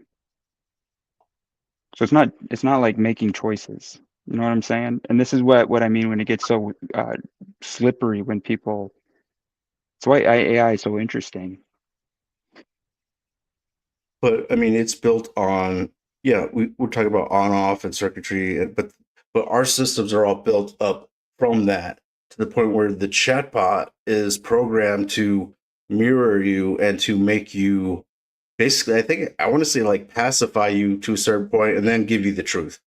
Like it's more important for it to make you feel a certain way than it is to give you the truth. It's not capable of knowing the difference between true and untrue unless it's been told, though. It's just a word model. It's just capable of putting words together in sentences together that make sense, right? It's not, sure, if we had it, teaching, if we have a specific AI chatbot that's designed to teach us and only teach us human anatomy and physiology, and we dialed down the hallucinatory capacity of it, which is simply just being able to put words together to have a conversation with you and meet you on your level, which you're right, it is designed to mirror you. It's not allowed to ask you questions. You can put it in that mode, but it still will default back to its base programming. I haven't worked with a paid model, but it's you can give it some global commands to make it not assume and waste your time with assumptions and running forward. But it can't say I don't know, and it will come up with an answer, right? So I went to DuckDuckGo. I play around with these things a lot, and I went into DuckDuckGo. I just happened to have it on my old phone, and I was just asking, is there any actors, like you would Google AI, is there any actors that overlap between 24 and Game of Thrones? I'm lazy. My neurodivergence has me not really remember actors' names, and I don't have the patience to scroll through a bunch of pictures of cast that I may not recognize their face because it's been 15 years. And so in Google, I could probably get a good answer, but I just happened to open up DuckDuckGo, and it said to me, yes, there is, that the main actor in 24, I can't remember his name, Jack somebody, is Kiefer Sutherland, and he also plays Ned Stark in Game of Thrones. And I'm thinking, you're a fucking idiot, right? Like, you're an idiot, like, why are you telling me that Kiefer Sutherland? So they have to say to it, are you sure? Right? And it's like, oh, my bad, sorry. So, I've played around with ChatGPT a lot and said stuff like, who is Francesca Soros? Right? I've just made up a name. Who is Francesca Soros? And it may make a joke or might liken this made up person to, no, not who is. If I say who is Francesca Soros, it'll say, are you meaning someone related to George Soros? Blah, blah, blah. Like, so it can ask sort of questions, but if I say who was Francesca Soros, I can get the ChatGPT most of the time would just make up a full-on story about someone named Francesca Soros. And you could say, oh, is that real? Like, is that based in reality? Oh, my bad. Like, people have to be really careful what they think these chatbots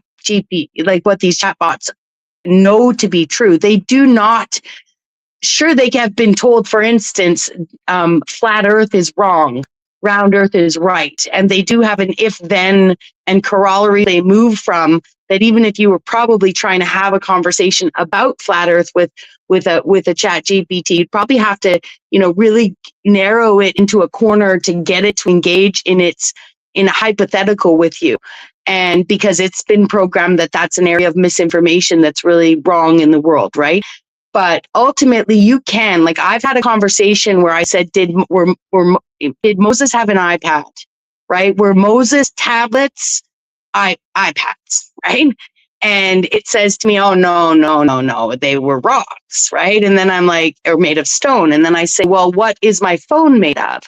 And, I start reducing, like, when does a stone become a pebble? When does is an ore, a mined ore that's now been turned into, and, it's raw mineral form, or whatever the term is. I'm not a scientist. I'm not a geologist or whatever. Is that considered rock, right? So I get it to the point where I can actually get the ChatGPT to agree that despite all of the information we've been told about timelines and this and that it could be that Moses was holding, just by definition, a tablet, like I'm holding my phone right now. But it takes a lot of effort, and you have to, and most people, they just, and again, I'm just doing that as an exercise to see how far I can take this tool that should be able to theoretically have the ability to have a conversation like that, just hypothetically. Because if I can't have discourse or hypotheticals with a calculator that calculates words, what's the point in having it? It's just like, but there's people out there that are not as capable of critical thinking. And I'm not saying I'm the best at it. That's why those limiters are on there. So You just gained an echo. So do you. Oh. I just fixed my car anyway, so I got to get heading. I should be at work. But thanks for having me up, guys. It was nice. Thanks for coming in. And if I misrepresented AI, and my bad, I'm going to double check just so I make sure I'm not spreading bullshit out there. anyways, you guys have a good one. We'll see you. Yeah, until next time. Right. Yeah, nice to meet you, Are you Adam. hearing an echo? Not now? anymore. Not anymore. Okay. It had something when you closed your window, it was gone. So All right, I want to try and play this actually. Do you hear an echo now? yes, do you have a tab, a YouTube tab open that's Okay, going to your I'm going to play this. And page? I'm going to boot up and then play this. Love it. But you know what? That's what happens when you disrespect a woman and just keep fucking disrespecting her, And using you know her for what? everything she got without fucking saying thank you. You say thank you in front of everybody else, but not. Bit of it. Every You say bit of it, pussy. It only says thank you in front of everybody, but back in the back chat, who did your fucking videos, your fucking all the fucking decoration? It wasn't you, motherfucker. You couldn't even get in your own damn StreamYard. You couldn't even fucking work your own motherfucking StreamYard.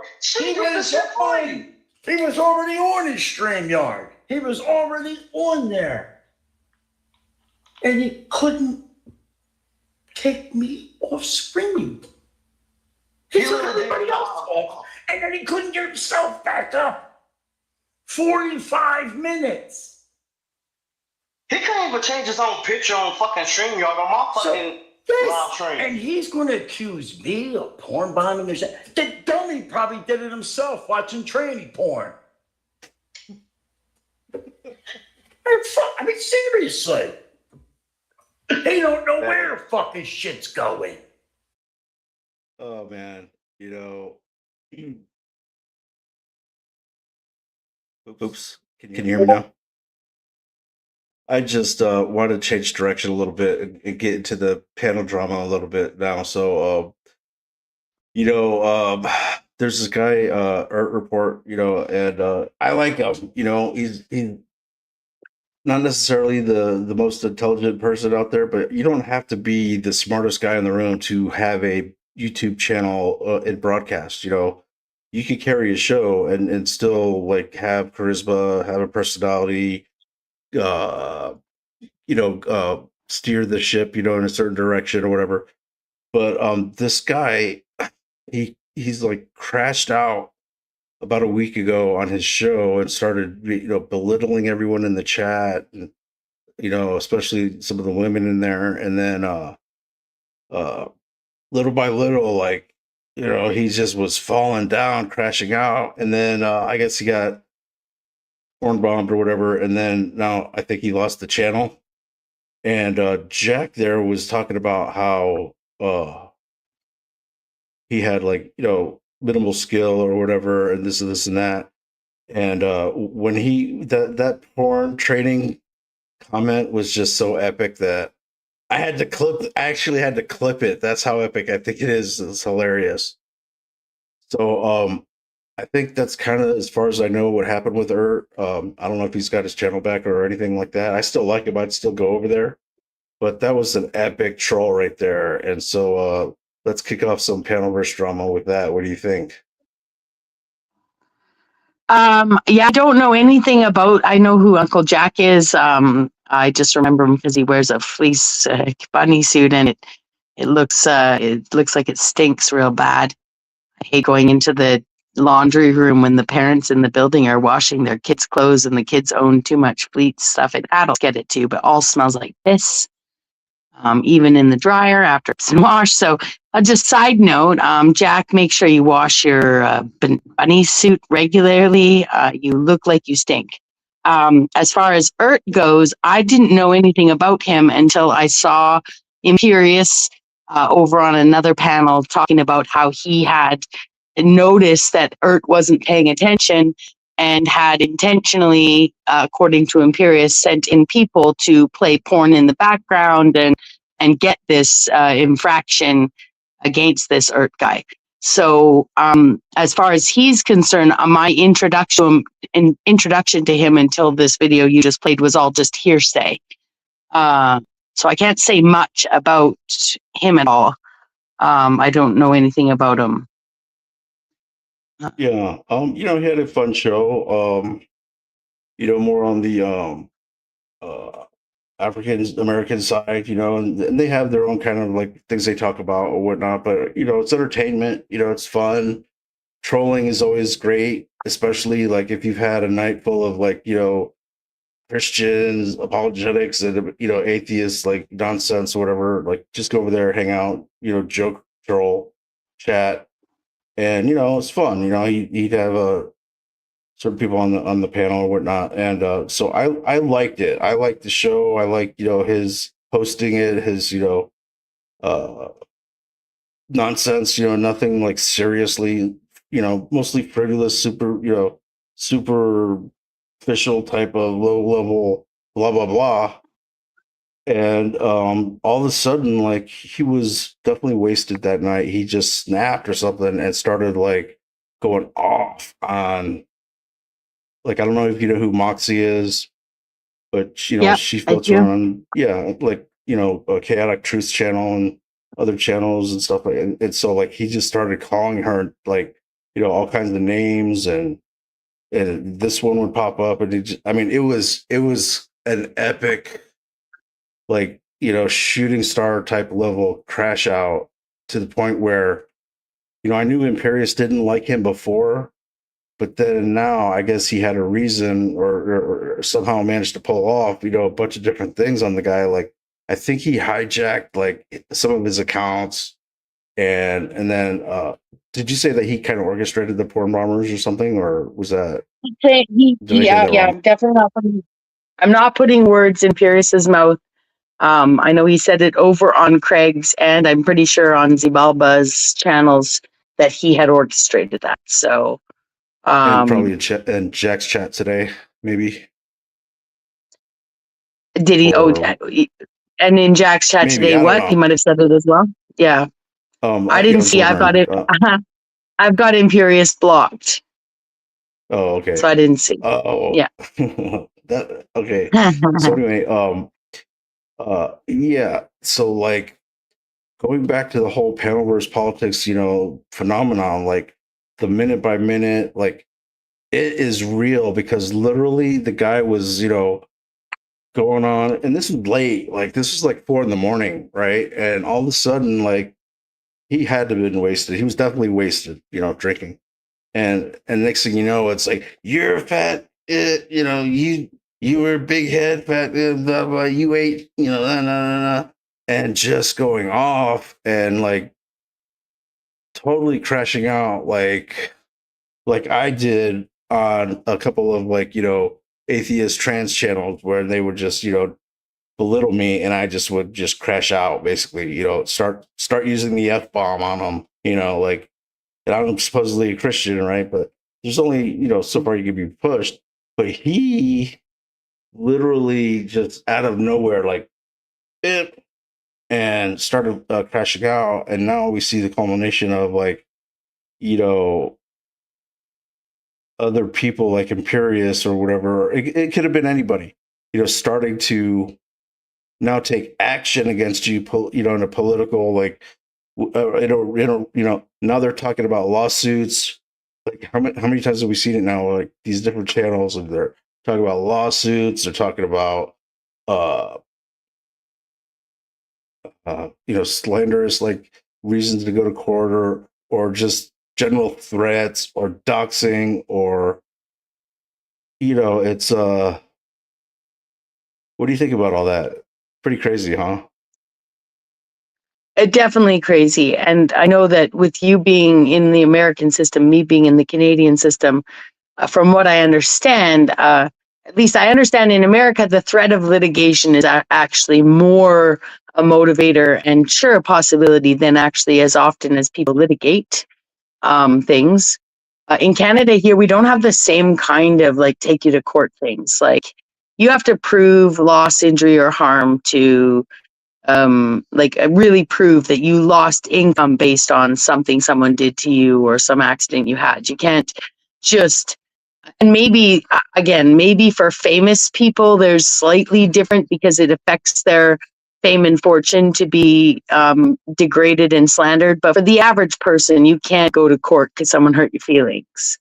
right? So Yeah. when it comes to like, the legalities of somebody nefariously sharing, for instance, your address or name on YouTube, again, I don't know that, the institutions that are in place to police the internet can barely tackle the real problems of people exploiting youth, like getting 14-year-olds, 40-year-olds getting 14-year-olds to, expose themselves to them. And that's a non-gendered statement. Like when it comes to a bunch of adults running around doing things on the internet, like at least as far as I understand, you'd be hard pressed to get the Canadian court system or government system involved. Now, you'd be better to use YouTube's terms of services. First phase litigation would be, can I prove to YouTube that this person shouldn't be on YouTube, for what they're doing? Then that I think there's more validity in that, even though people think with some of these big bully channels or whatever they haven't been shut down. So that's not true, Bex. No, I don't think you really have to understand the size of the platform that YouTube is, how much work it takes to get something to a human to review. So you've got to give the right information to robots first and foremost, right? About that kind of stuff. And then, it would have to be proven to be a pattern. And, if people put their content down because they know that can happen, then you've got to have your emails turned on. So at bare minimum, and then you've got to be actually screen capturing, recording things or you have to know the timestamp when something happened. And so on and so forth, because as soon as they go down, you don't have the URL anymore, which actually, by the way, if anyone needs that kind of information, you can have your email notifications turned on, and you will always have a picture of the thumbnail, and you will always have the URL to the specific stream. And even though it's been deleted or hidden, there is a means to use the YouTube to do that. Again, I'm not trying to tell people they should be reporting channels, but even I would bet you that, and he'll probably challenge me on this, but I would bet that that what Imperius did to get ERT shut down would be something that, in the terms of service, Imperius could lose his channel for more than ERT, right? But it's proving how that went down, and likely Imperius is smart enough to send an agent in. I just mean to get somebody else to do that for him. Imperius, I think, operates off a phone most of the time, which means that you're not able to screen share and go on someone's channel with the porn playing in the background, or even with porn playing in the foreground. So I don't know. What do you think? What do you think about it? From your American model, where you can sue for hurt feelings and stuff like that.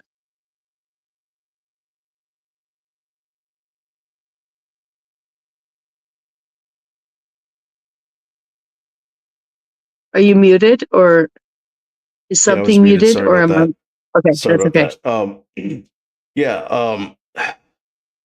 It's you remember probably about 3, 4, maybe 6 months ago, there was that whole Las Vegas thing and someone got killed. And these were YouTube streamers, and there was it started out small, like an insult, and then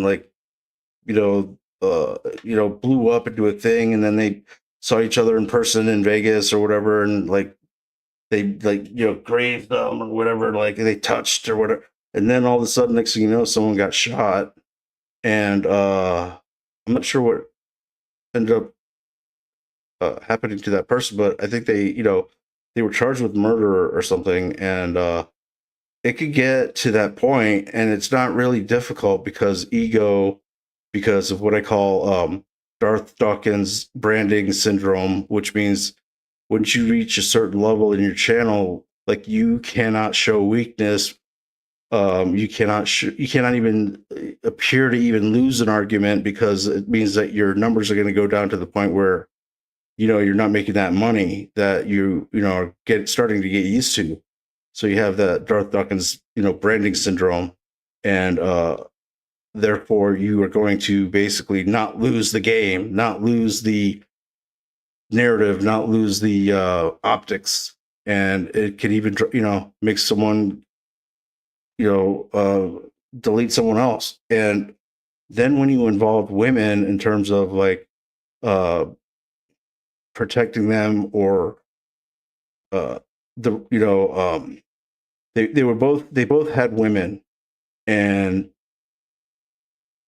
so there's that dynamic and it involved too. Like the guy, men are like biologically wired to protect like their mother, the women that they're with, and their family and stuff like that. So once that kind of threat enters into the arena, like ego gets involved, weapon, it's so, it could get so volatile or whatever. And so that's like the extreme part of it. Then you have something like Andrew Wilson and Raging Tomato, and I believe that there's a lawsuit filed there with her filing against him for, like you said, it's hard to prove those things and show the loss. Maybe she did, but the thing is, it didn't used to necessarily be like this in terms of. Let me move this tab. Hopefully that's better.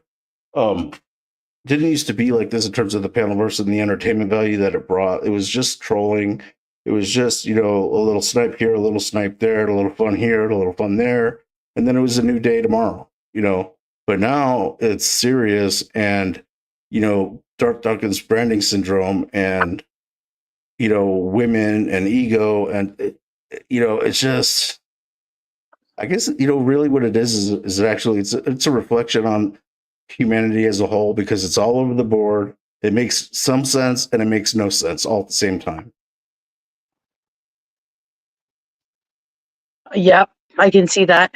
I would say I have a couple things to say about that. One is in the time that I was had the most resistance, to put it most neutrally, coming my way, and to the point of it being a predatorial, I would say, and a show off of people full of hatred, wanting to impress other people full of hatred. In all of the experience of people doxing my family and showing videos of my father, that I never put out there. They were all found news interviews and stuff like that, right? So my dad had put himself out there, but I'd come out here with my name. I was actually never scared of any content creators. I've never been concerned that any content creators, it's their fanatics. It's the people that support them that I've seen do things. You can even see, some of the people that sit around some of the drama panels. People always think that Flo is the orchestrator of everything that happens on Flo's channel. That's just ridiculous.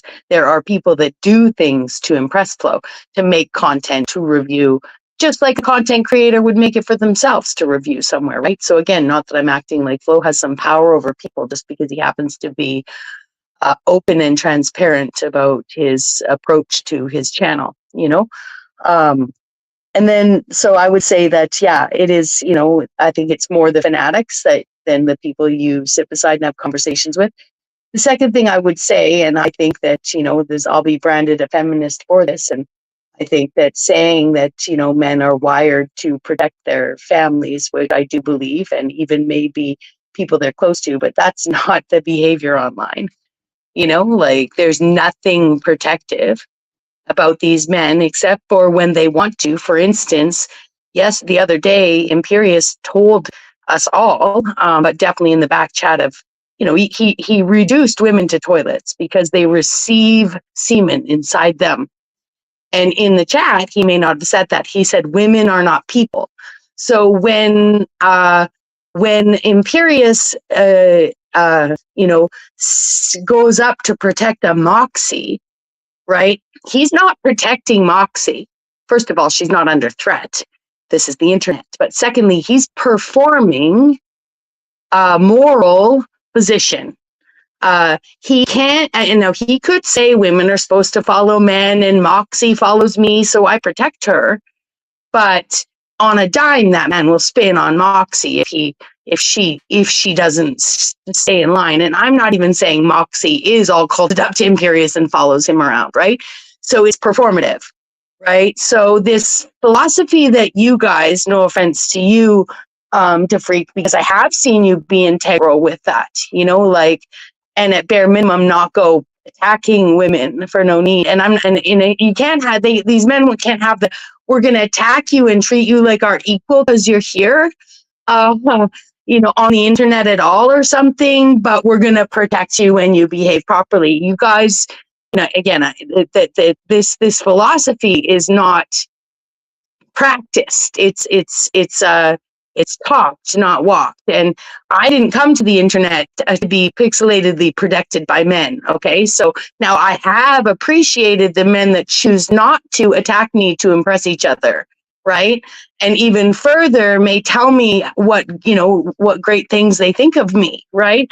Again, I didn't come here for that either. Like I've never online dated in my life. So, you know, I don't look at this as a place where I'm going to get laid or where I, as a 53-year-old woman who's postmenopausal, I don't even, that was my challenge of some of these people would come up and tell me, what am I doing here? Why aren't I doing A, B, or C? You must be a feminist. It's like, look, why are you putting me a marriage model, right? When I'm 53, right? Why are you thinking I'm talking to Benton because I want to sleep with him? You know, and first of all, it's a pixelated space. Secondly, he's admitted he prefers to suck cock. Thirdly, you know, you're the ones projecting onto us this coupling, and you know why. And I use Benton as the example because you know he's not one out here saying I'm hardwired to protect women, blah blah blah blah blah blah. Right. So these are talking points that actually come from ape theory as well. And apes don't even necessarily protect their families, as well as talking points that are like are actually, you know, things that, you know, are idealistic.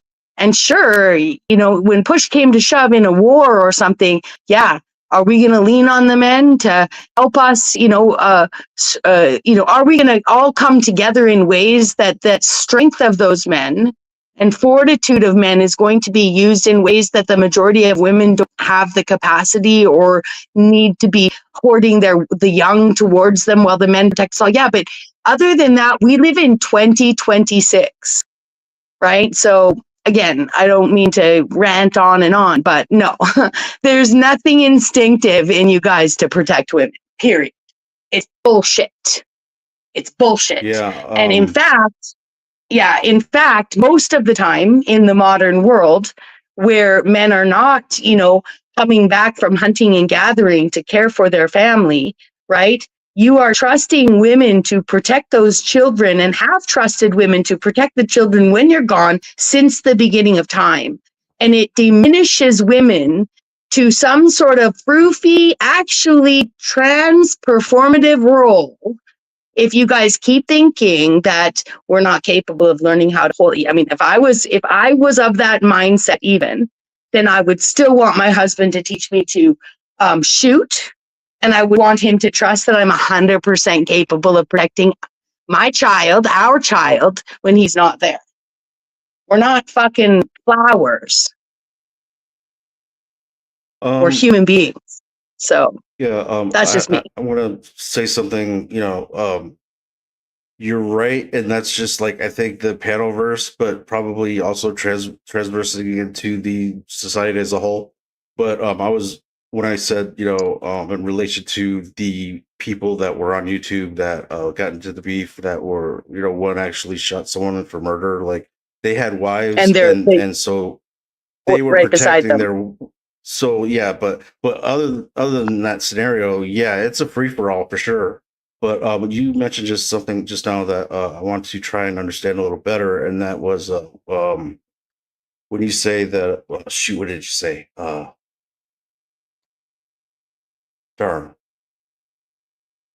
Let me think for a second. That's fine. Yeah. And again, you said I'm something like, no. what if a man thinks that, you know, you're protecting the kids and some sort of, you said some sort of trans role or something, like, what did you mean by, like, what were you saying there? Like, I didn't understand that. All I'm saying is that many trans women perform femininity, right? They learn to stand a certain way and flip their hair and look weak and, make their man feel Oh, strong and okay. protective. And, and so it's easier to look. And that's why even half the stuff out there in the world, not to knock all trans people, okay, that's not my position. But if people want to sit there and say that, women are so easily influenced by men and women should, we need to be led differently and, stuff like that. And we made bad decisions and we fought for the right to vote and we fought for the right for abortion and all that kind of stuff. People have to remember that the Dylan Mulvaney's of the world have been here since the beginning of time. And so, again, not to knock all trans people, because by no means am I trying to vilify people who really, and again, this may not be your stance, but I just know that I don't classify all gay people together. I don't classify all trans people together, but I did say in a trans-like way, right? Like, and there are women, okay, that perform their own femininity that way. I've had women tell me you need to learn to, grow your hair and soften your voice and make your man feel useful. And I'm like, that's fucking retarded. Okay, I'm sorry, that's fucking retarded. Either you like me and you want to be with me and you want to fuck me and you want to make a family with me, or you don't. I'm not going to Oh my change who God. I am to fit a model to be more like the masses. And that's me though. Like, I'm not looking to pair up with the average man. If I reach for a bill and I want to pay the bill because I make $200 an hour as a waitress and my boyfriend is still working at Blockbuster while he's putting himself through school, I don't want to be with a guy who thinks that that's emasculating, right? Like, if we're going to move forward as a family, right? And you want to become the lawyer or whatever that you want to become, and you depend on me as a waitress to support us in a different capacity while we're moving forward to that goal. And I'm not saying I paid someone's rent or whatever, but I've been out for meals with people that just reaching for the bill to look at. I didn't even know. They didn't say, I'm going to take you for dinner and I'm going to pay for everything. And that's not the norm that I came into dating with. So if I reach for the bill expecting we're either going to go Dutch or I might want to pay, and I have a man, suddenly schooling me that I'm emasculating him, well, I'm sorry, sir, right? But you've asked the wrong woman out if you think suddenly you're going to make a scene because I want to help pay for the bill. I'm not feminine enough because I want to help pay for the bill, So again, I think these broad brushes that people paint society with, and I'm sorry if I shocked you with my language, but I did it intentionally because I am not going to attract the kind of men that want that kind of woman, be them trans or be them a feminine woman who wants to express themselves by making their man feel useful. Lots of women lie and say, this Andrew Wilson toss, throw this up. Maybe Andrew Wilson was trying to make Rachel feel strong when he asked her to open the pickle jar or olives or whatever it was, but there are women out there totally capable of opening a jar, for instance, and yet they go to their husband or boyfriend to get him to do it because it makes them feel strong. It's a bad example, but it's true. I don't play those games. I either can or can't open the jar. If I can't open it, I'm going to bring it to you. If I can, I'll do it myself.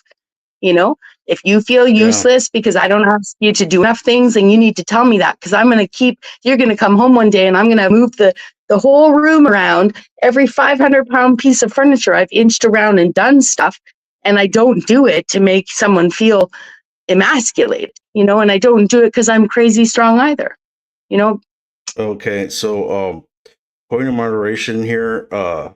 One of the reasons why I loved listening to you back in the day and everything was whenever you say the word fuck, it really gets to me, and I really want to make sure that you do that more on my show or our show. So, like, if you can just remember to say that word, how you do it. You're making me blush. You're making me blush for real. You're gonna say that word, like, you say that word in such a unique and sexy way that, like, it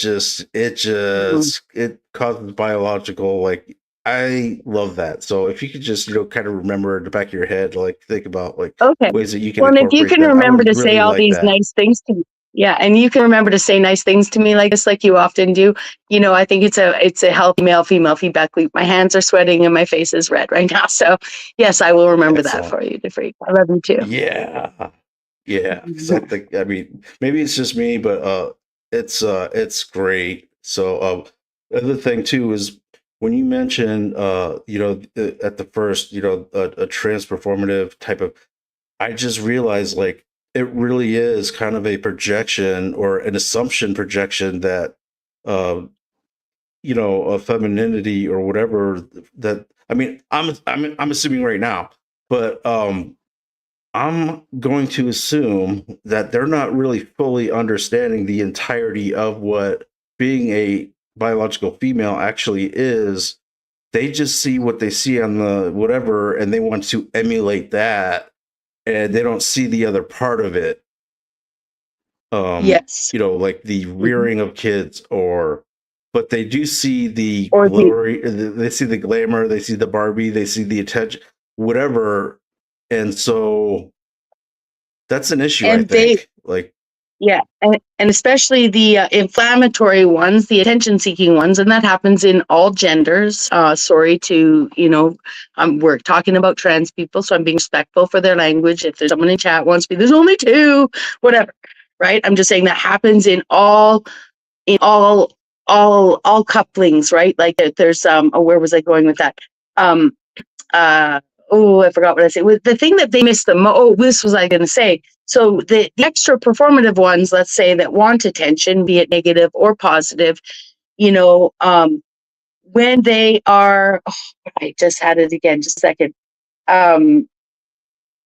They're performing a certain kind of femininity, and when they get schooled or when they get the attention from men that I'm going to say that we've experienced since childhood, right? Whether it's a creepy uncle or a teacher or a 19-year-old boy talking to a 10-year-old girl, you know what I mean? Like they haven't experienced the evolution of, they only see the glamour, and they want that. Some of them want that negative attention. They want that, creepy, they because they're, some of them were gay men first, we'll just say, and and to talk to the people that see it, that's because they are inherently gay men, some of them, right? If the people want to just say they're guys, Bex, they're guys, fine.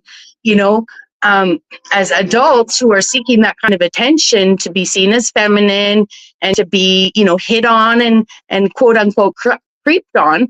There is a difference between men hitting on women and men respectfully. And I'm not even saying that you have to, I'm defining that. I'm not defining that. It's to each individual how they experience creepiness. But we girls all know what creeps are, and we've been experiencing them since the first moment our pheromones changed and our dad's friends started respectfully treating us differently than our boyfriends. Even the respectful difference of men understanding, I'm not going to let you bounce up and down on my lap anymore, and play the horsey game, because the man himself knows that pheromonally it's inappropriate, and even with children, right? So, and the child may not know that man is exerting a healthy boundary, because when you were 3 years old and he jumped you up and down, or bumped you up and down on his knee, he didn't respond. And at 6 years old, he didn't respond. But maybe at 8 years old, suddenly he's feeling something inside himself that he knows is just a biological response to bouncing up and down, in a way that's he's not even turned on by it, but he knows it's now inappropriate, right? It's just now no more bouncing on the knee, sweetheart. So that's good-natured men. The bad-natured men, which are the stories, most of us have experienced over and over and over again, and men often bring up that they too have experienced those at the hands of creepy women and at the hands of men as well, which again, that's fine. We can acknowledge that, and even acknowledge that there's no voice for that. People seem to think that because little girls are little girls, they're somehow protected by society more. Well, I can tell you that, very few cases of creepiness get litigated, right? And most of them don't need to be litigated. because not all men who are, flirting with a 12-year-old when they're 27 want to sleep with that man. But what those 27-year-old men want to do to that 12-year-old is get a elicited inherent sexual response that little girl doesn't even understand. And they should have better, so I'm just saying, in the trans world, if you're coming of age, so you're doing a rapid evolution to femininity, and you're learning to perform it, but you're also going through the hormones quickly. You're an adult typically when you're doing that, or nearing adulthood when you're doing that, and you're more open to that sexual response from a man who's seeing you, instead of as a sissy boy, the female you claim you want to be seen as. So I think that's the biggest part of the trans ideology, that they can never be women completely. And we shouldn't delude ourselves to think that, I know lots of people probably on a Christian channel like this would be like, no, we know that, Bex. I know. But society's telling them they can be, and doctors telling them they can be. And, so just challenging that model, like, no, you'll always be a trans woman, even if you pass 100%. And to respect those differences. So to understand that we as women, evolve to where we are, evolve to performing or being as feminine as we want to be. And some people downplay it simply because they don't welcome creeps, right? And it's nonstop. And, it really is. It's nonstop. And again, I'm not saying that men who want to flirt with women and want to express themselves to women are creeps. I'm saying that there are men out there that will hit on any woman that moves. And as most of us as individual women prefer, to feel a little more selected, let's say. And so most of us, that's what I would say is the creepiest of all, is the guy who's like slithering and sliming on everyone. But there are people out there attracted to that too. And, those men deserve that because they want something so bad. They're hitting on everybody, right? So again, I'm sort of talking in circles because it's public and it's taped and someone will review it. And, I just want people to understand I don't think men are creeps. I don't think, I really respect men. I love them. I'm a heterosexual woman, and I'm not here to tell men how to behave, but I can speak to my own experience of being a woman, right? And no trans woman, even Jazz Jennings, who was from childhood raised in the public eye to be, to go through that transition. Oh, poor Jazz, after her surgery, we never heard from her again. Poor thing. I'm just saying that there's a lot of depth to this, and yeah. Anyways, I've probably talked too long, too far away from our original point. Apologize.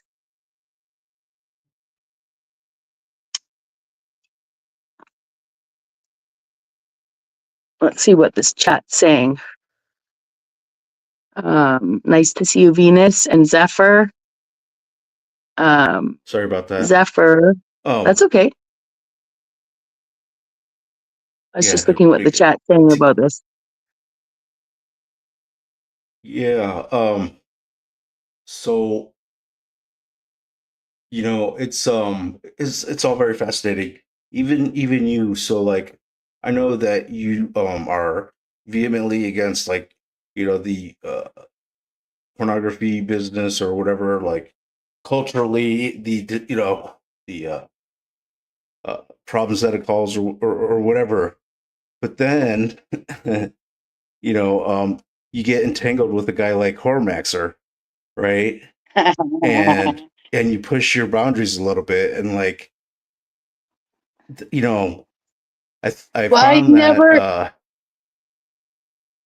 yeah, please. I just think that I just think that I think it's great that you have this view on something, but then you get entangled with a guy who is all about it, right? So I know it didn't there was no real climax to that interaction, or there was no meetup, or nothing. I mean, it's probably just YouTubers just YouTubing, but the fact that you would even talk to the guy and it must have been fascinating. I thought it was It was. fascinating. It was a lot of fun. It was a lot of fun. I want to Because say he's one like thing. way out there. Like, go ahead. I'm not opposed to voyeurism or exhibitionism, and even in a pixelated format, right? So I'm not opposed to the idea that people want to watch other people have sex. Okay, that's ridiculous. I'm not even necessarily opposed to watching other people have sex myself. However, I'm not saying I've experienced it, but I would say that I'd prefer to experience it in person than in a pixelated fashion. I just don't really get aroused by TV, right? I don't have that kind of fantasy mind. I'm not saying I haven't watched great love scenes that, sure, uh, uh, old fashioned late night TV that was sort of like soft, they called it sort of soft porn. Yeah, I can get aroused by alluding to the idea. I'm more aroused by the not what they don't show and what I can not see than what I can see. What I'm opposed to in the world is the trading on the stock exchange, is the business.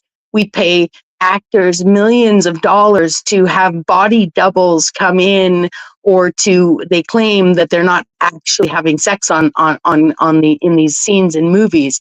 And they claim that in their Actors Guild, there's protections against that and special, let's say, beyond dental dams or whatever, some special piece of fabric that goes between them so that there isn't in the scene, actual penetration. But that's also because nobody wanted there to be real porn on TV and in movies. I'll bet you more often than we've been told they actually do have sex. The point is those people are paid millions of dollars to pretend to do something that the sons and daughters of the world are being exploited to do for $500 or a hit of heroin or even, laws that allow youth in one country can produce porn. And because it was produced in one country where they may not have age limits, now it's coming onto the internet and being sold as youth porn, and because we have laws, they're lying about ages, etc., and suddenly people are watching 14-year-olds have sex with 40-year-olds, and they're being told that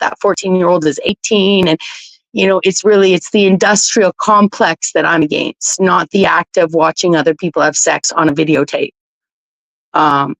Yeah. If we really want a So, porn industry, then let's pay them the price that we pay Hollywood actors. Let's have safety and regulations in a way that allows even Hollywood to admit when they've had real sex scenes, and allow a way to have us be more mature about, why are we paying people to fake it and we're exploiting people to do it? That's what I'm against. So, And then do you know if Hormaxer still broadcasts anymore? I don't know. I did look for him at one point. I'd be surprised if he didn't. Like, I would think maybe he's on a different platform or something. And actually, there'd be people out there that, there'd be ways to find out, I'm sure. Like Hurricane Taro probably knows. Oh, really? He's a fascinating character, and in terms of like what he says and how he approaches like being a man and like doing testosterone, like their whatever, and pursuing and aggressively pursuing and all that stuff, like the whole alpha dynamic with females and just basically a sex driven man, right? The epitome of what everyone is supposed to hate in a white man, right, is basically a Hormaxer, right? And so I only saw like one or two times when you were up on his panel or whatever, but it was still fascinating because it was so entertaining, and he seemed to have been able to have charmed you a little bit, and that doesn't, I don't think that happens so easily. But you went over there from either like What's Up Cynthia's or whatever, and I think you just decided for fun, like to show up, right? Well, But he was Tarek had able been to accusing kind of me. like charm you a little bit to the point where like you were talking with him and stuff, I really enjoyed talking to Hormaxer. I'll go so far as to say Hormaxer, first time I was in his chat, That's when I still have my email on my original channel. And after I'd been in his chat and he'd sort of peeked at who I was, he sent me an email, as he does to all women, with attachments of 2 or 3 of his pornos. Right now, I don't watch porn. I'm not interested in watching porn, so I never opened them, but I knew what they were.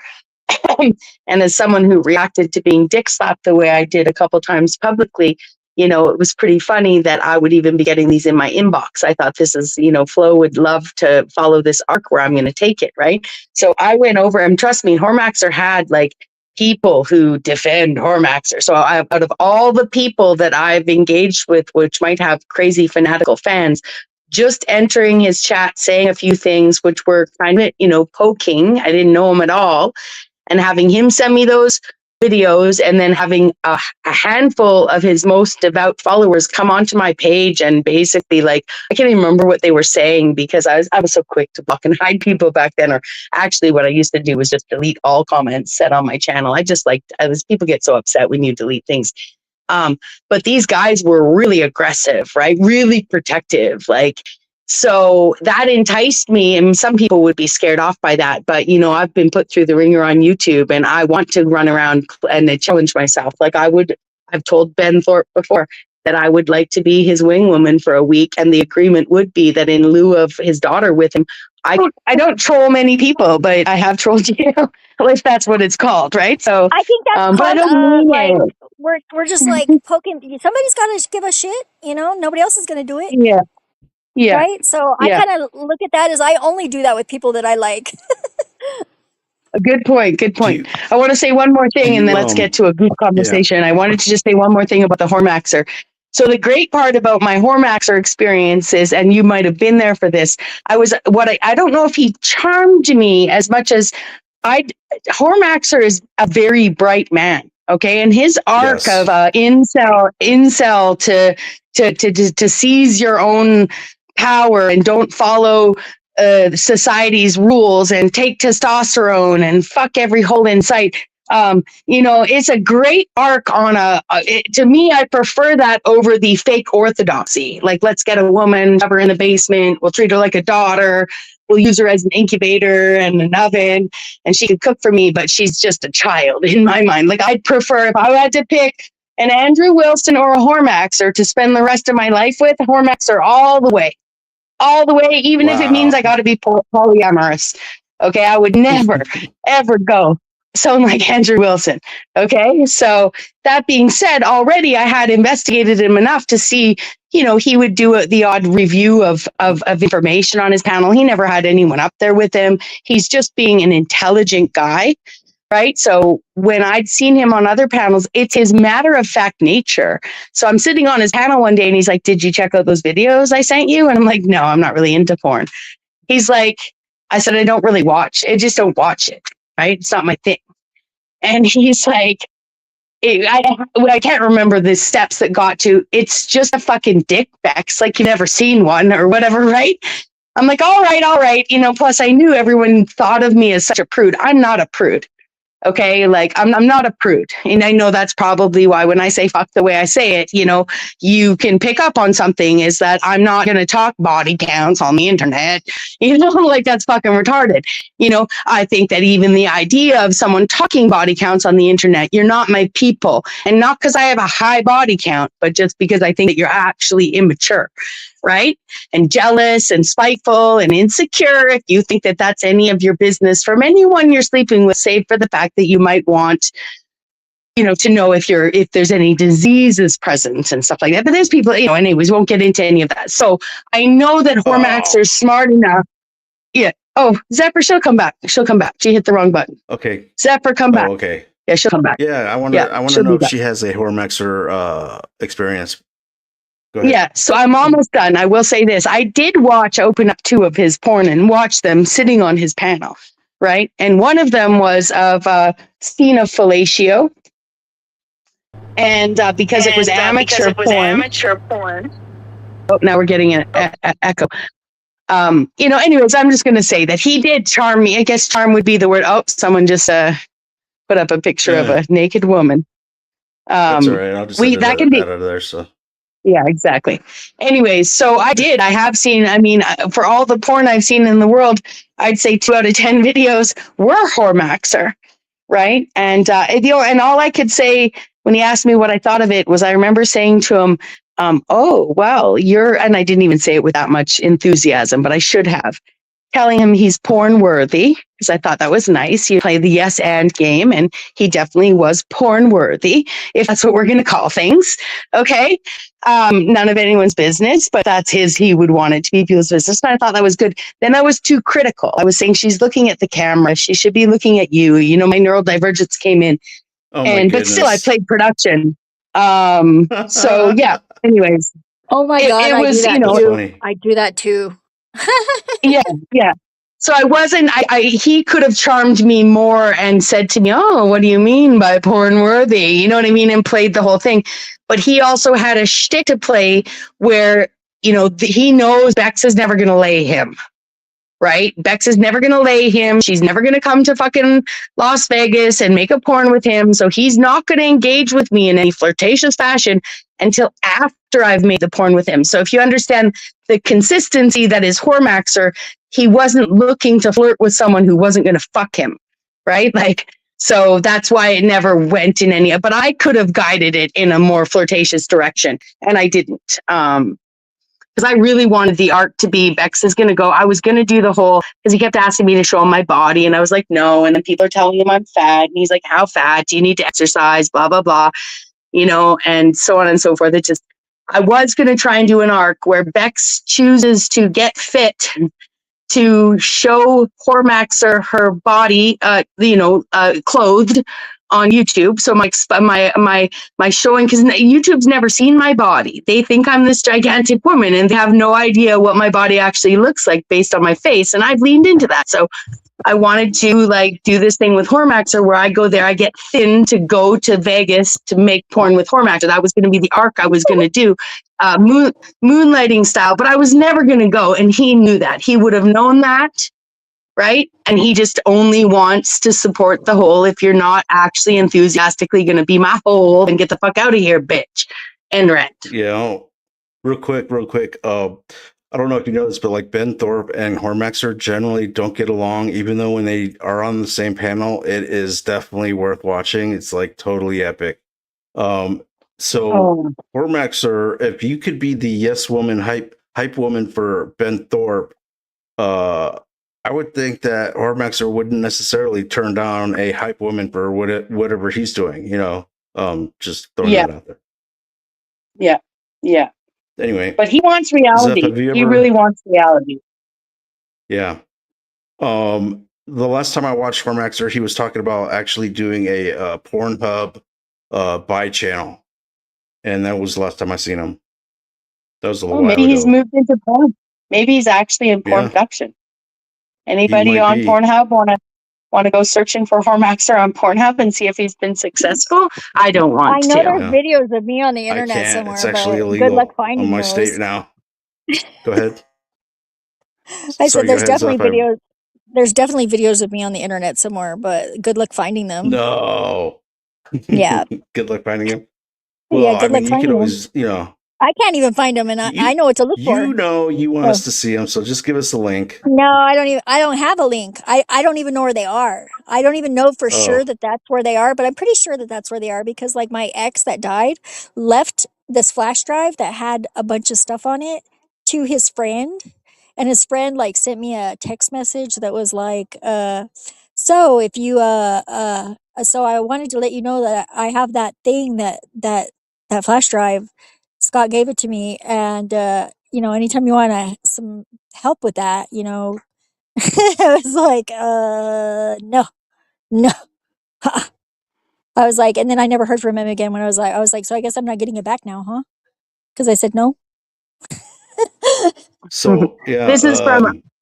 Just so some people may not know, you were a dancer, were you not, Zephyr? Yeah. I was a stripper, like essentially. That's the what we called it when that was my job. Yeah, it was an entertainer, dancer, and I always danced like there was like a full packed house, even if there was nobody else there other than other dancers or like people that worked there. because it was fun. Yeah. Yeah. And it was good exercise too. And it was fun to be able to drink at work for a while, you know, in your like 20s. It's, you know, not like that hard on your body. So yeah, it was good exercise. And Well, and I don't know if it's just good genetics or part of it is the dancing, but oh, you're still a probably. woman nearing 50 or whatever. Aren't you nearing 50? Oh yeah, I just turned Um, 49. I just turned 49 and I yeah. have a Who's stage 4 got like the breast body of a cancer. 30-year-old or whatever? Oh yeah, totally. Except for my, like, I do have a dent in one of my boobs now. Like it's got like a little Yeah. dent because I'm killing the cancer and it's leaving a void. So Yeah. um Yeah. I had a friend wake up last December with the bottom of her left breast missing overnight. Overnight, she had an aggressive form of breast cancer. So I'm glad that you've got treatment yeah, mine is and the most that's common kind. It's the like HER positive, HER2 negative or something. And it's mhm. in my bones. It's already moved into my bones. They said there's no stage Oh 5, but I'm like no. totally like the doctor's like kind of mind blown. And he said that we're the part of our relationship where we don't have to see each other as often because I'm doing well. I'm getting a CAT scan But in a I'm couple of glad days to hear. to Yeah, double that's really verify good. it. I hope it's miraculously gone. There's Um, no way it can't and be. I mean, like, listen to me, really, seriously, like, really. well, It's like, actually, my dad would argue medical miracles happen all the time, and that's my yeah, dad being a doctor.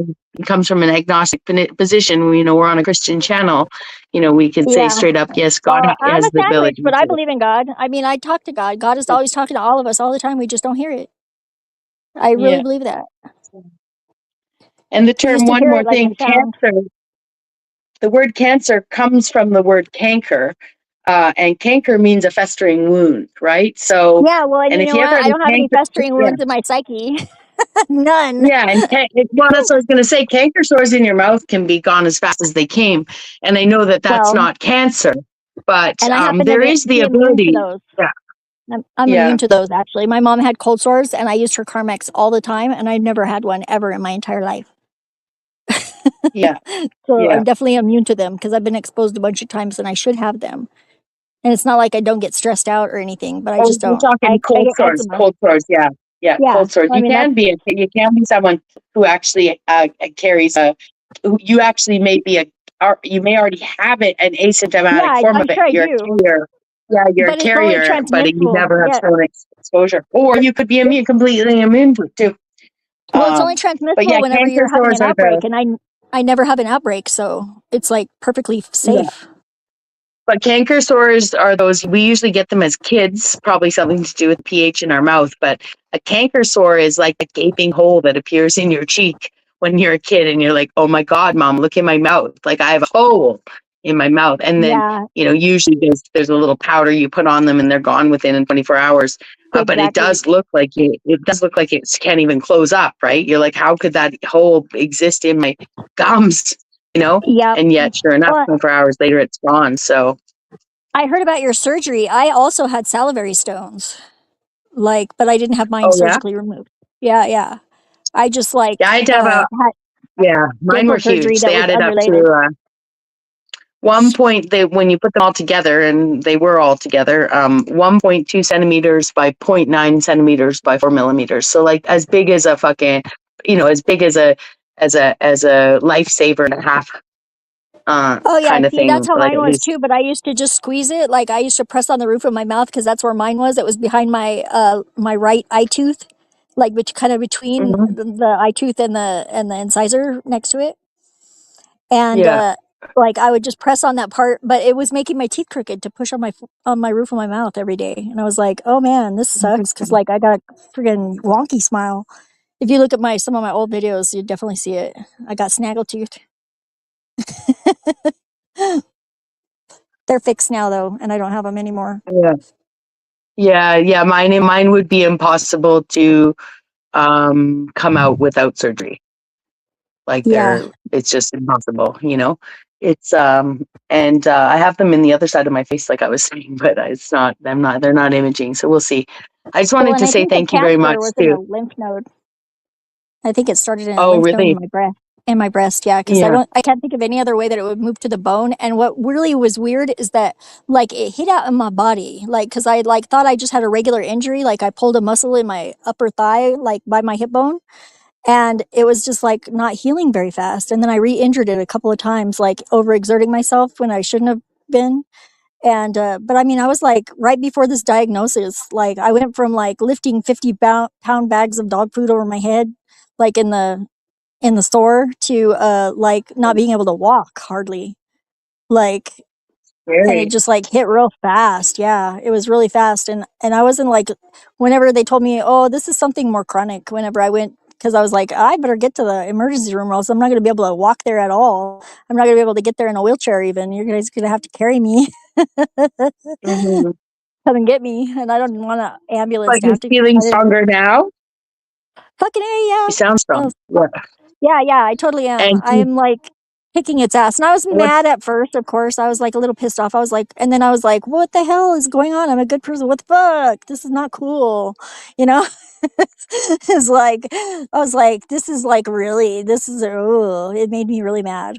And then I was like, but then I got it. And now there's even some good things I see about it. Like, it's really nice whenever somebody's being real negative, you can just go, well, at least you don't have cancer. Yeah. And they And shut right the fuck up. is there a positive prognosis, or is this a question I don't want to know the answer to? Oh Like, no, they just tell you um, that it's terminal. I have a terminal disease, but you know what? It's no different than like before my diagnosis, because like you never really know when you're going to die, anyways. So what's changed, it's really? true. It's true. Yeah. Yeah. And it might be a little bit of cope on my part, but hey, whatever works, works. Well, and what are you supposed to do? Walk. I mean, we should be Yeah, living every day like we're I dying, was. not to be a cliche song or whatever, but Yeah, like we I think should if be I living had, every day like we're dying.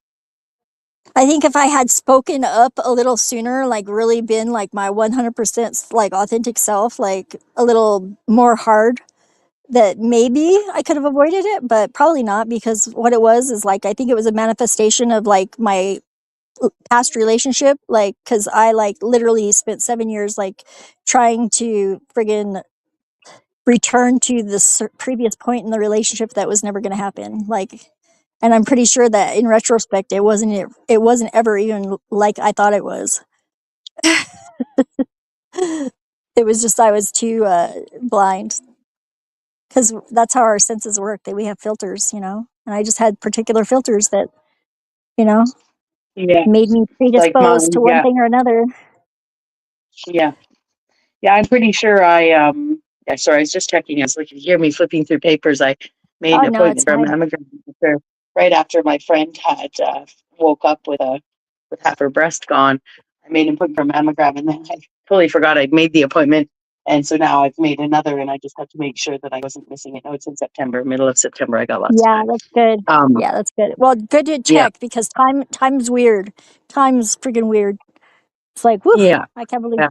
Well, still, I'm already just by stating it, praying that you go in for your next checkup, and they're like, we don't know what happens, Zephyr, but it's gone, right? Yeah, I Like, know. That's gonna be. you know, I'm not gonna like. I'm gonna keep my fingers crossed, but I'm not gonna have that expectation, because I know that unreasonable expectations lead to disappointment. And I'm already like, if it's like almost gone, that's like really like I can just get rid of the rest of it before the next test. exactly, So, exactly, and that's sensible. But the rest of us, you know?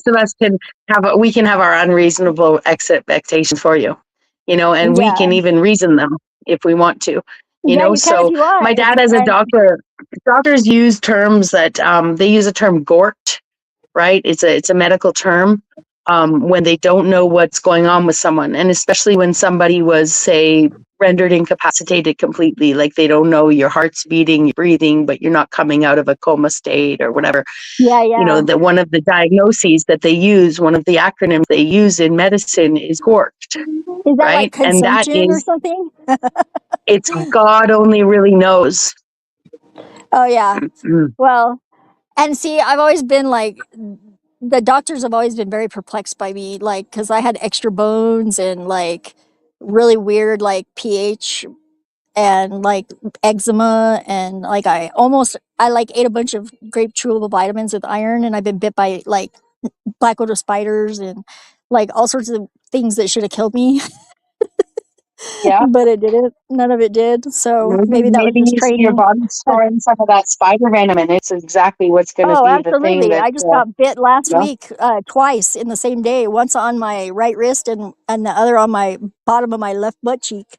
I probably sat on Look at the you. spider and killed it, You're actually. basically you're potentially a gain of function laboratory Yeah, right now, exactly. you know? That's what I'm totally treating it like that too. I mean, I've been like writing down like my sleep schedules and like when I take my meds, because I'm not taking them as directed per se, because they give me way too many painkillers. I don't need as many as they give me, but I find them very useful to have them anyways. If you know what I mean. Mhm. Uh, Real quick, while I can, you at know, Yes, least. please go ahead, DeFree. whenever someone mentions prayer or something, or whatever, like I usually am compelled to like just do it. So I'm just Let's gonna do real it. quick say, Lord, I just want to pray for Zephyr, my friend. She's special. She's special to me. I want you to completely uh, give her a clean bill of health, everything 100% perfect, and continue on because she's such a special girl. And I love having her on panel. She's very interesting, and I'm sure she's Aw, a wonderful woman. So that uh, we can enjoy her more. I know maybe you want her, but like don't I want glaze her it too more hard. You'll actually make at me this point. cry. So if you could just do that for all of our sakes here in the YouTube Panelverse, whatever, in her life, and for me, Lord, even for me, I would appreciate Aw. that. Thank you very much. In Jesus' name, Mhm. amen. Oh, I Amen. appreciate that. I appreciate that for sure. So, Gratitude to you, sir. My no problem. appreciation appreciates. I don't want to like, make it all heavy and stuff like that. But No, it's cool. I'm what I not wanted crying to yet. ask you was, I've been close. is have you ever met Hormaxer or have an experience with him Uh, or I watched Horvaxer like because they're like the one. It was that Anson was going to do the show with Eternal, right? And then like all of a sudden there was something that didn't happen, and Hormaxer ended up doing the show with Eternal. So I did watch the show with Eternal once, and what do because you think I about like his whole, and you you know being a, I can't did you even ever encounter a distinctly guy like remember Hormaxer much. backstage at a stripper show or something? Like, No, not really. is he I mean, he's I pretty mean, unique. maybe. Yeah. Yeah, maybe, but I honestly can't say that I can recall all that much about them because I wasn't really there. I was there to see Eternal mostly, and like, yeah, I don't know, nothing stand You out. weren't in a big town necessarily either, were you? Sort of. It's like Albuquerque is the biggest city in New Mexico, but like as far as big cities go, I mean, it's decent size and it's actually like wild wild west, like rougher than a lot of big cities. Like if you there's like this guy that I follow that's a local guy and he goes around on his e-bike and like he goes and rides it around and just films and tunnels Yes. underneath the freeways and like where all the homeless people hang out and stuff, and he just goes around there and he's native like so to this area, so he's like allowed to go pretty much anywhere. And it's like if you look at it, it's like there's times where it like looks worse than Kensington. It's like messed up. Pretty wild, huh? Yeah, and Sounds I pretty walk wild. around barefoot like friggin' in Albuquerque, like I or with high heels on, even that's even worse, you know. Did you ever see like a big time, like all encompassing bar fights or anything like that while you were working? There was this one time I wasn't there, but I actually like my ex was at the strip club whenever this guy like robbed a bank across the street and then came into the strip club, sat down, ordered a drink, and had the bartender call him a cab. Like, and then it was like the SWAT team descended, and I've got like all these really vivid recollections of other people that were there that day. And there was another time where somebody like shot up the outs from the outside, like was shooting into the club that I was in, and like we had like a our door girl was in a wheelchair, like she was like uh paraplegic, and Hmm. so it's like she Just had to like like, yeah, she got spilled yeah, over, random kind of shooting duck. into the building. Like, Oh yeah, no, there was this what kind of girl that gun? was like she like promised somebody something in the VIP room, and then she like basically got the money and like then disappeared into the dressing room like and didn't come out, and like the bouncers escorted people out, and then they just like drove back by and did a drive-by outside. Like, it was messed up. Mm. I Yeah, was definitely. dating the cook slash DJ at the time, and he was cooking, and so I got put in the brick. Like, it was like a turret, basically a brick turret that was the cold storage or dry storage. And so I was safe right away. Mm. Was it like automatic, or was it just like, Yeah, pop, pop, pop? it was semi-automatic. Like, Wow. it probably was a Kalashnikov, probably, or Yeah. an AR-10 or something. That's what it sounded like, Mm. anyways. Yeah. I imagine it got a little wild, from Yeah, it time to was pretty time. crazy. But the first one I wasn't there for, and they ended up like everybody ended up getting locked out, like all the bouncers, because they were walking girls out, like, because it was like right at like shift change almost. They were like walking girls out, and then the friggin' SWAT team guys that were outside would like grab them and not let them go back in. So eventually all the bouncers just disappeared, and there was like nobody in the whole club. Even the manager was outside. Like, and but there was still girls dancing, and there was still a bunch of customers, and this guy that robbed the bank was still there. It was That like, is and they had, wild right there, man. yeah, my ex actually almost got trapped outside, but before they could grab him and take him, he like friggin' managed to dodge them, and he went back inside. And he was like, "Holy shit, there's something going on out here." It's like, it would have made such a great screenplay. I think maybe it That would be really that cool is wild. animation. Yeah. And Like I would from like robbing a do the bank. animation of the SWAT team coming in, because there was like two doors, and they came from the front, but like from either side of this, there was like a wide entryway, but it had two entries on either side of this one entryway. So it wasn't like there was a door in the front that you could see. It was like two side doors. And they came in like all in a row with their like flashlights in the dark club, on the ends of their like rifles, and they were all holding their rifles like it was like it looked like tentacles coming in the club. It was really cool. From what everybody said, anyways. I wasn't there. Like, Still had to been wild scene because like how do you first find out that like this guy is like, gonna be swatted on, and like you're losing the male well, protection, because they're holding the bouncers yeah, it was outside. pretty tense. And It so would make a good, you that's why it would make a good story, like screenplay, because it would be really exciting. like a strip club Die Hard or something. Yeah, you'd have to find like a club to shoot it in. Like, literally, the club it actually happened in is no longer. It's there. The building is there, but nobody, ever since like the pandemonium, is like a lot of places shut down, and there's only one strip club in Albuquerque now, and that's downtown Wow. Knockouts. The first place I ever Yeah, went. yeah. It's right I next to where I imagine it's sat pretty down. hard It's right where I to set up run a my strip tarot club. cards, on the Yeah. sidewalk, kind of like two doors down from the Knockouts. Just out of But range that's of the where one guy that plays guitar outside of the Knockouts all day long, basically. And it's like, I like don't want to be rude, so because I listen to music, I go just the right amount of way so I'm not disturbing his music. but there's like a row of people in that, or is it just you and him, or Well, usually, just depends on the time of year? yeah. Well, on certain days, like the first Fridays, they have like pretty much like there's live music. There's like all sorts of special like people come down there that don't come down there all the time. And then, but like during the other weekends, they lock the whole downtown area down with like blockades, except for there's like one way in and one way out. And so you can Mm, drive like up to a certain spot, and then you have to like detour around the whole downtown area, mm. unless you're already in there, and then they let you go out like one direction only.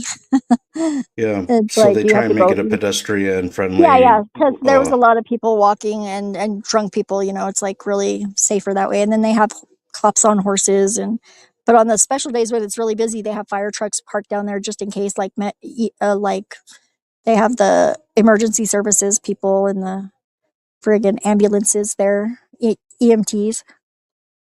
Yeah, yeah, I made yeah. a I So made a fireman blush because I was like, "You guys are all just standing around here looking fine, aren't you?" And this one, he just like, it was like his cheeks were like cherry tomatoes. It was really cute.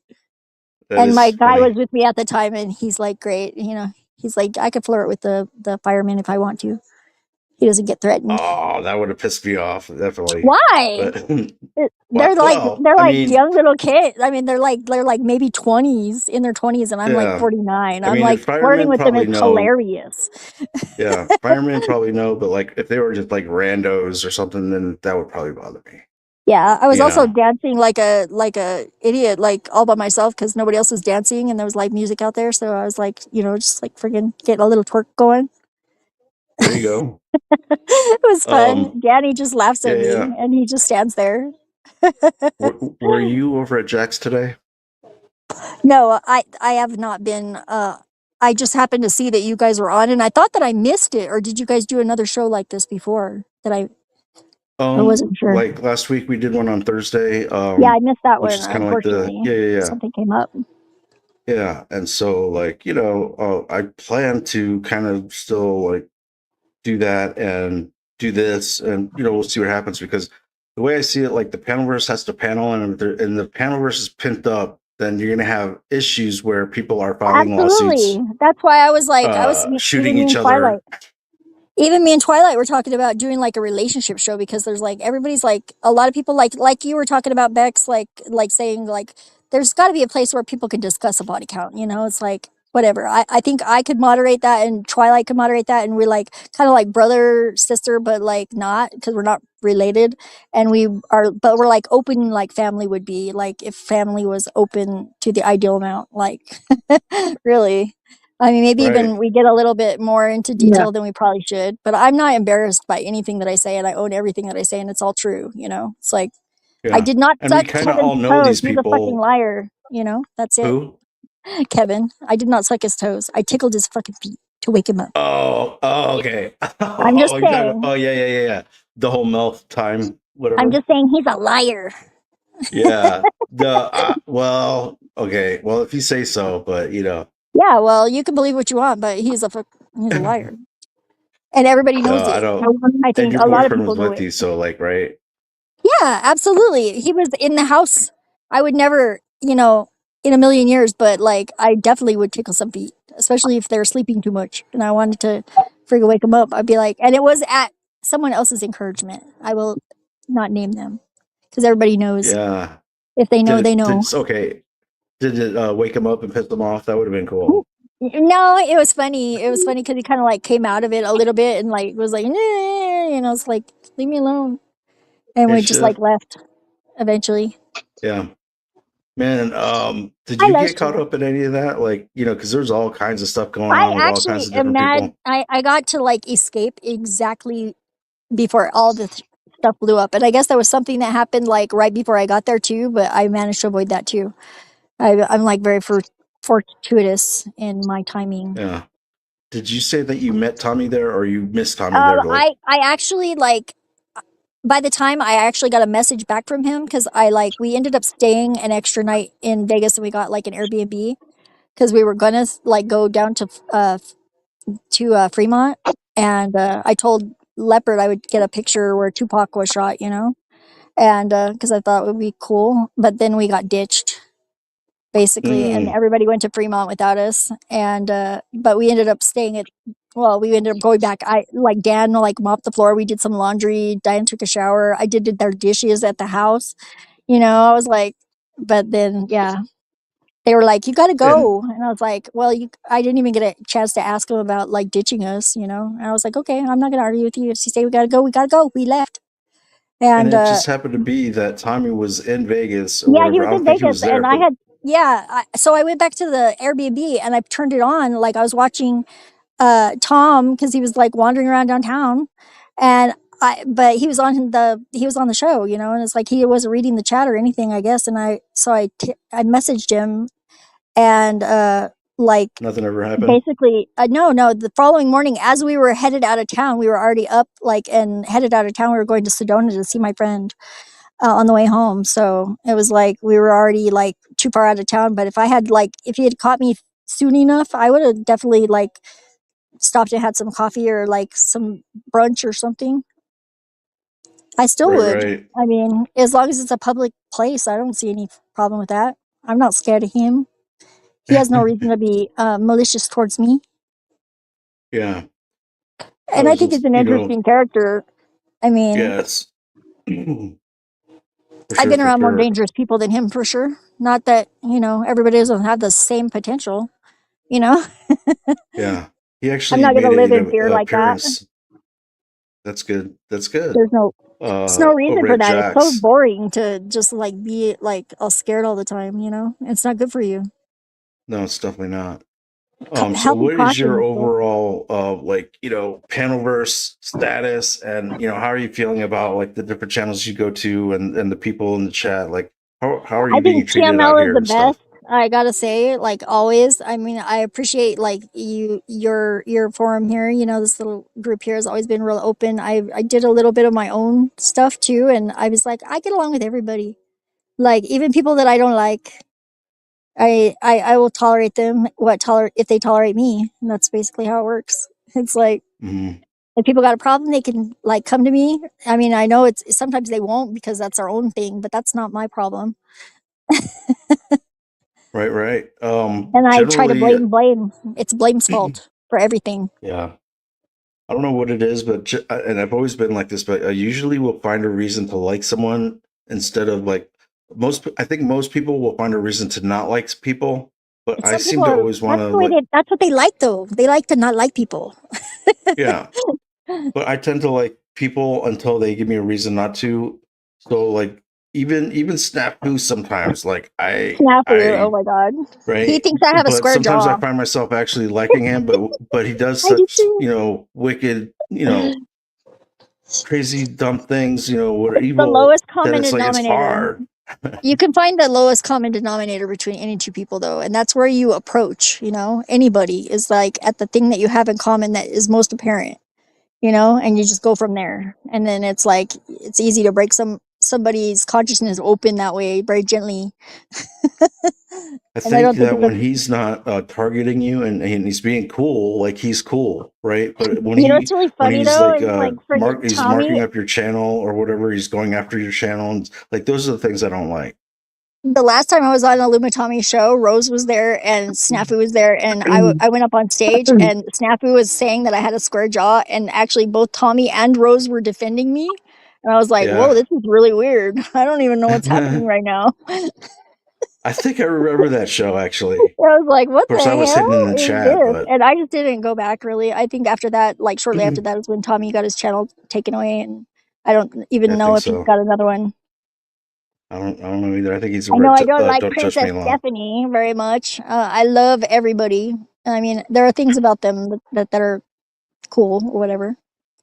If But Tommy's accounts have been in his own name all along, and he hmm has legitimately lost channels, then he yeah, is actually in a position where they will remove channels from him as soon as they discover it's him. yeah, I bet. So Well, again, I say a lot of what do you it's blame there them? because some people do delete their own channels or hide their own channels or get a few Yeah, strikes and I want to just know. stop and restart. And Some so people I don't even know enough fake about it. Tommy. Some Yeah, people even fake it. Like Steven. I think Steven did that. He faked his own he did admit to faking takedown. it. He did admit Oh, to did he? faking it, and it Oh was my god, I obvious was when he said right. it. That's so Yeah, he great. admitted to Thank faking you it. for that confirmation. Um, Because I was Faking like what? almost Faking like his right channel being now, removed? yeah, he did. yeah. Would fake his channel He's being like, I removed, got and but then shadow he brought it back up. Yeah, he used to say that it was that he fought to get it back, but there was a point where after he hit a channel and had said it was down, he at one point did admit that he had just hidden it. So I want to let my fans and my super fanatics know that my Bex Factor channel was not taken and it is not hidden. It is deleted, never to come back. Never tease. Maybe an Yeah. eternity, friends. Maybe an eternity. I'll get my YouTube channel back and we can hang out nicely on the internet and I'll stream again.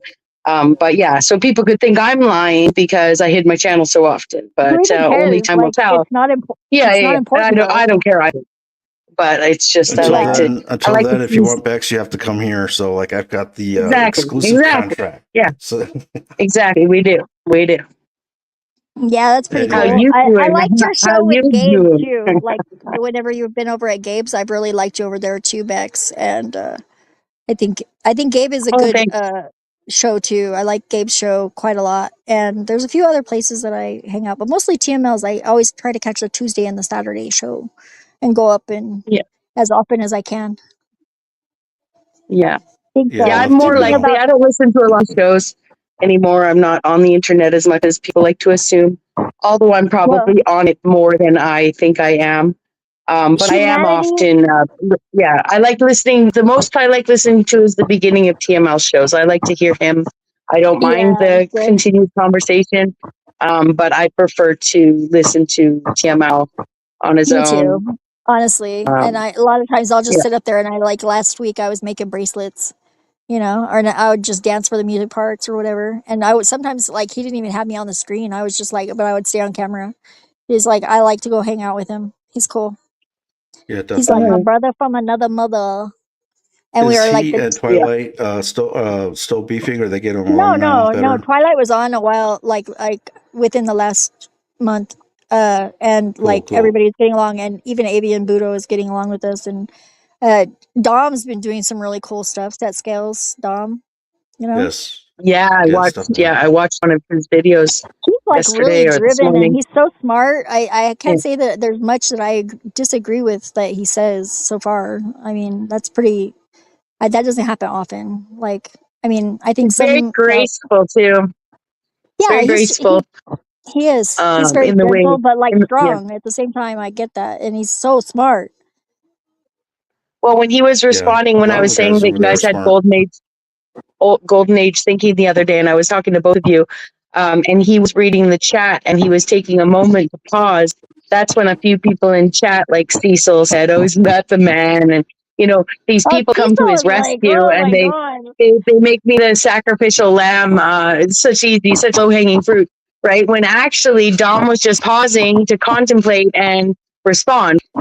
Yeah, And yeah, instead they come in like some sort of white knight to protect a person who was just being graceful, and yeah. seeing and thinking of how to respond. And because he said, "Oh, I'm just reading the chat," and then he's like interpreting what I said and saying, "Oh, so I romanticize the past, and I don't think I do." And I was bugging you about your $4 toaster example from Dollar Store, and Oh yeah, just that's saying there's funny. no I didn't $4 even get toasters that. at the Dollar Yeah, it Store. was a six But dollar yeah, toaster.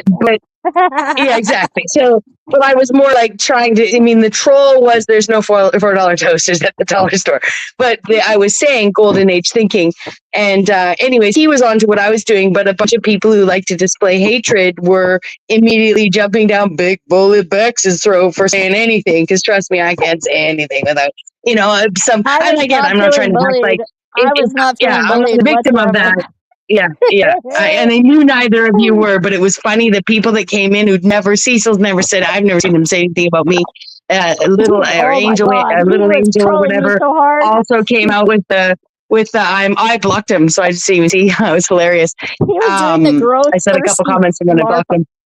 Ugh, he was doing a gross, thirsty But larp same with after this. me, like saying butt Yeah. stuff and asking if I had a like spacious vagine.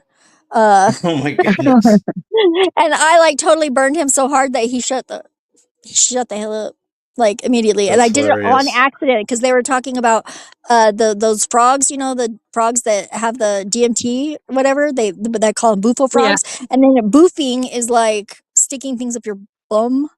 And so Yeah. Timo said something about boofing the bufo, and I was like, Cecil had this gigantic fork, and I always mention it whenever he's around because he had this one time that he had this huge gigantic fork in his car with him, and I guess a client gave it to him or something, and so I was like, boy, you really need a big fork to toss that salad, and I didn't even think about it. I just said it, and it was so funny. That is funny. Like it took a minute for it to sink into TML. I think I don't know. And then we just both burst into laughter. It was hilarious. Pardon my That language. thing that Cecil said to you is something I would expect JG to say. Actually, Yeah, I was like, what the hell? It's like sometimes when Browns Boy goes on a mission and like goes after, like he did that with me like quite a lot, but like it's almost like I don't know the motivation if it's like some sort of test or something, like see how there's long always you can one. tolerate You it or. know, I think it's like a personality thing. Like it's a personality thing, and it's a tribal like cult It's so weird following. though. Thing, right? Because everybody thought that Cecil was actually like sort of hitting on me like for serious, and I was like, whoa, that's weird.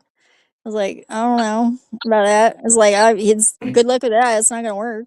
It's like I already got one masculine man, and I don't need another one. If you're an Asian girl, you could, send me a self-addressed envelope, and we'll start some correspondences.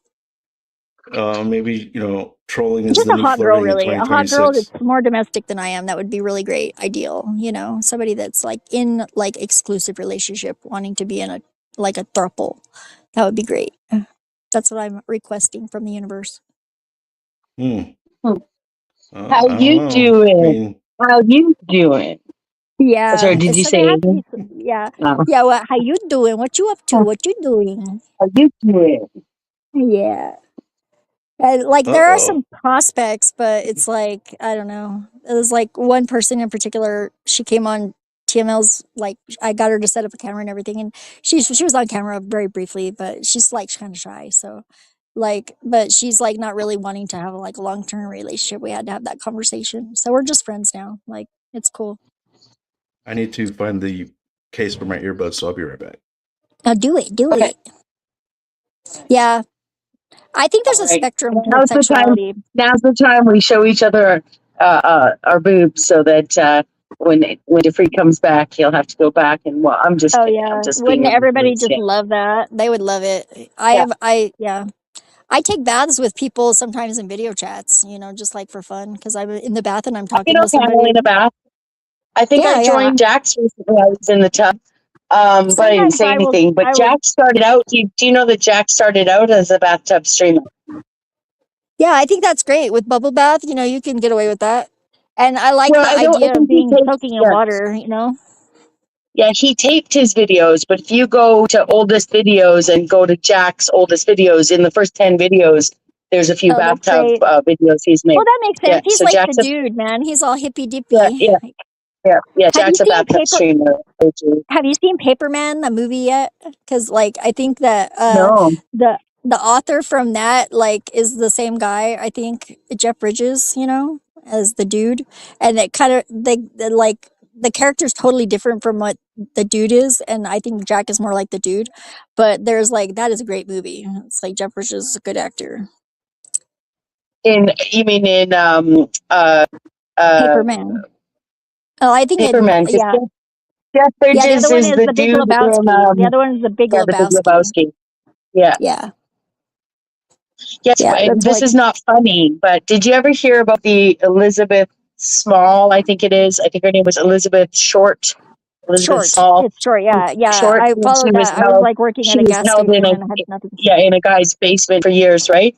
Well, Yeah. Elizabeth, she wrote a book. So this is the story for those that are listening. This is the story of a woman who was held in captivity at the hands of a man since she was a late teen or young adult. I know she had a kid. So she was old enough to have a 2-year-old child when she was abducted. Anyways, she Yeah. got This is free, the whole and reason for she ended nosy up. neighbors. There's a really kind of sick, sensational, made-for-TV movie that's her story. Oh, But gag. she also wrote a book.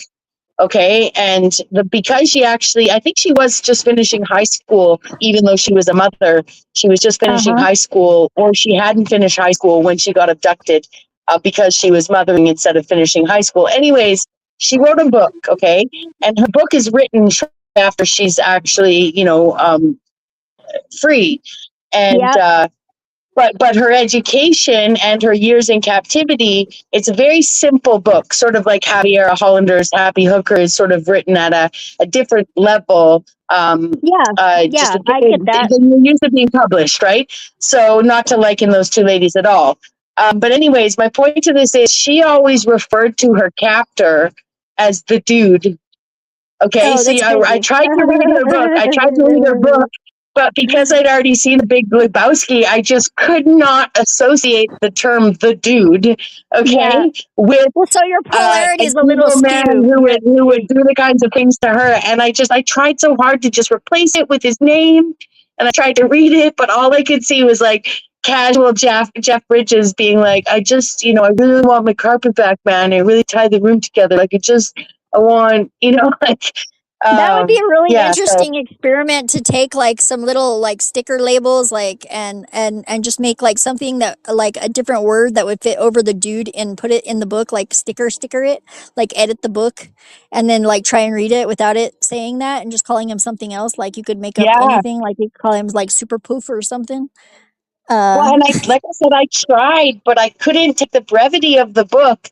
Plus, like I said, she wrote it from a pretty simplistic perspective, which, I find, I didn't find that engaging. Not that I can't Yeah. handle reading a book that's like sort of written at, I like reading kids' books. I like reading, but it was such a serious subject and then written from such a sort of an innocent and naive perspective. And Yeah, just the I kind of like that it was, true crime stuff though. I always watch that with my friend Kelly. She's a Sagittarius, and she's like got a very like she's got some Scorpio placement somewhere I think too because she's kind of dark. She likes like Hello Kitty simultaneously with like Nightmare Before Christmas. Like she's like, yeah, she's a party animal.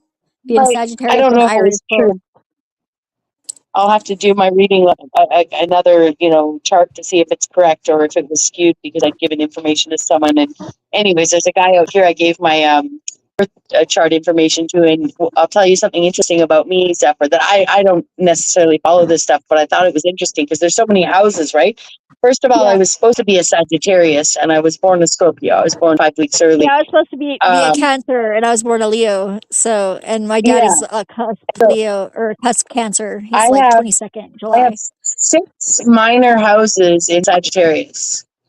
And then Wow. I have my, and I may be getting this wrong, but I have 4 houses in Scorpio, and I've got like whatever ascending, Jupiter or something. If that's a major one, I can't remember. But ascending, Sun and Moon, and like Jupiter or something, all in Yeah. See, and I Scorpio. have So I have the Sun in Leo, rising sign as well, with Saturn immediately behind it.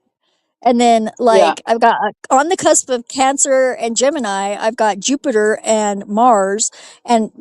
That's like Mars is in the 12th house, but Jupiter's in the 11th house.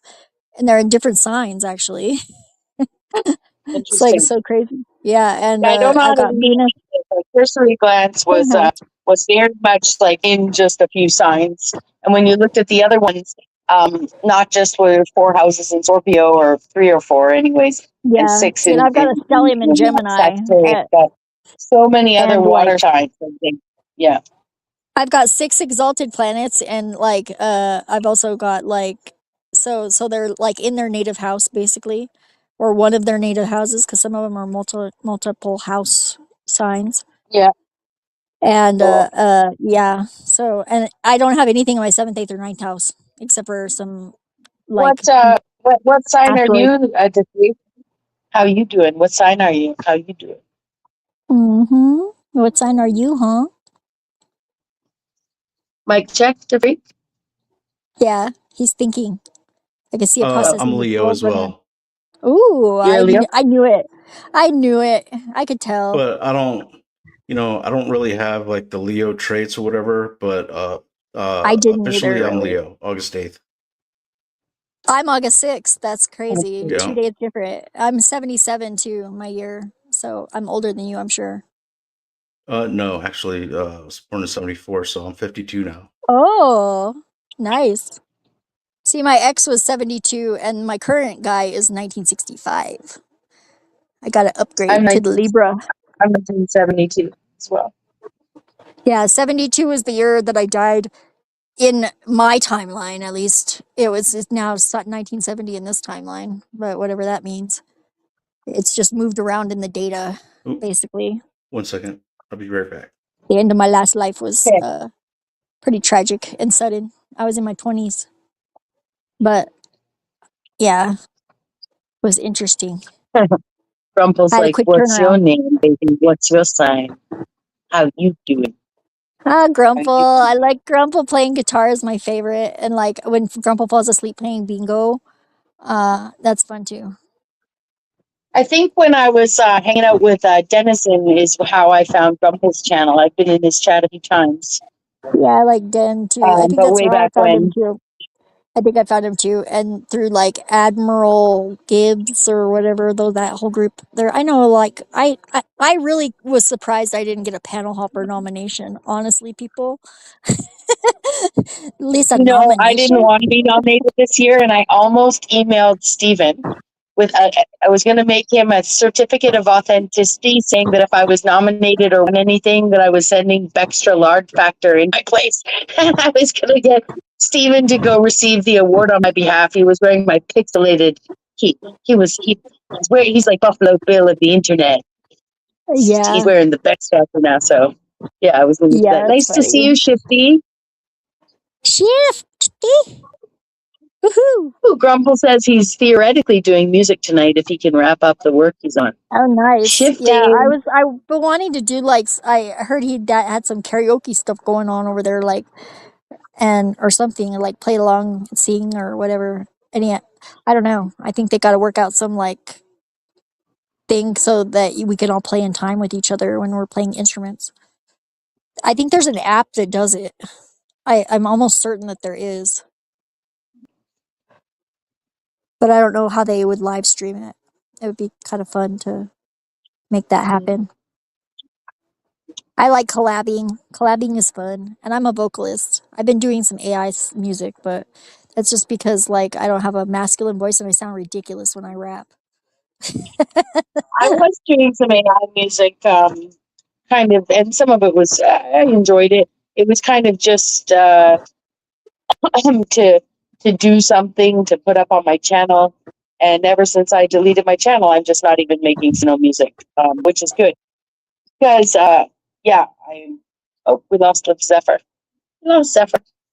But yeah, I really enjoy not feeling the need to make a video or go live. It's been very, not that I found it like a ball and chain, but I didn't know that even though I wasn't doing it much, that just the option to not do something freed up my time and my mind to get back to doing other things that I've not been doing. So, yeah, welcome back to Freak. I think Zephyr might have hit the wrong button, or maybe her battery died.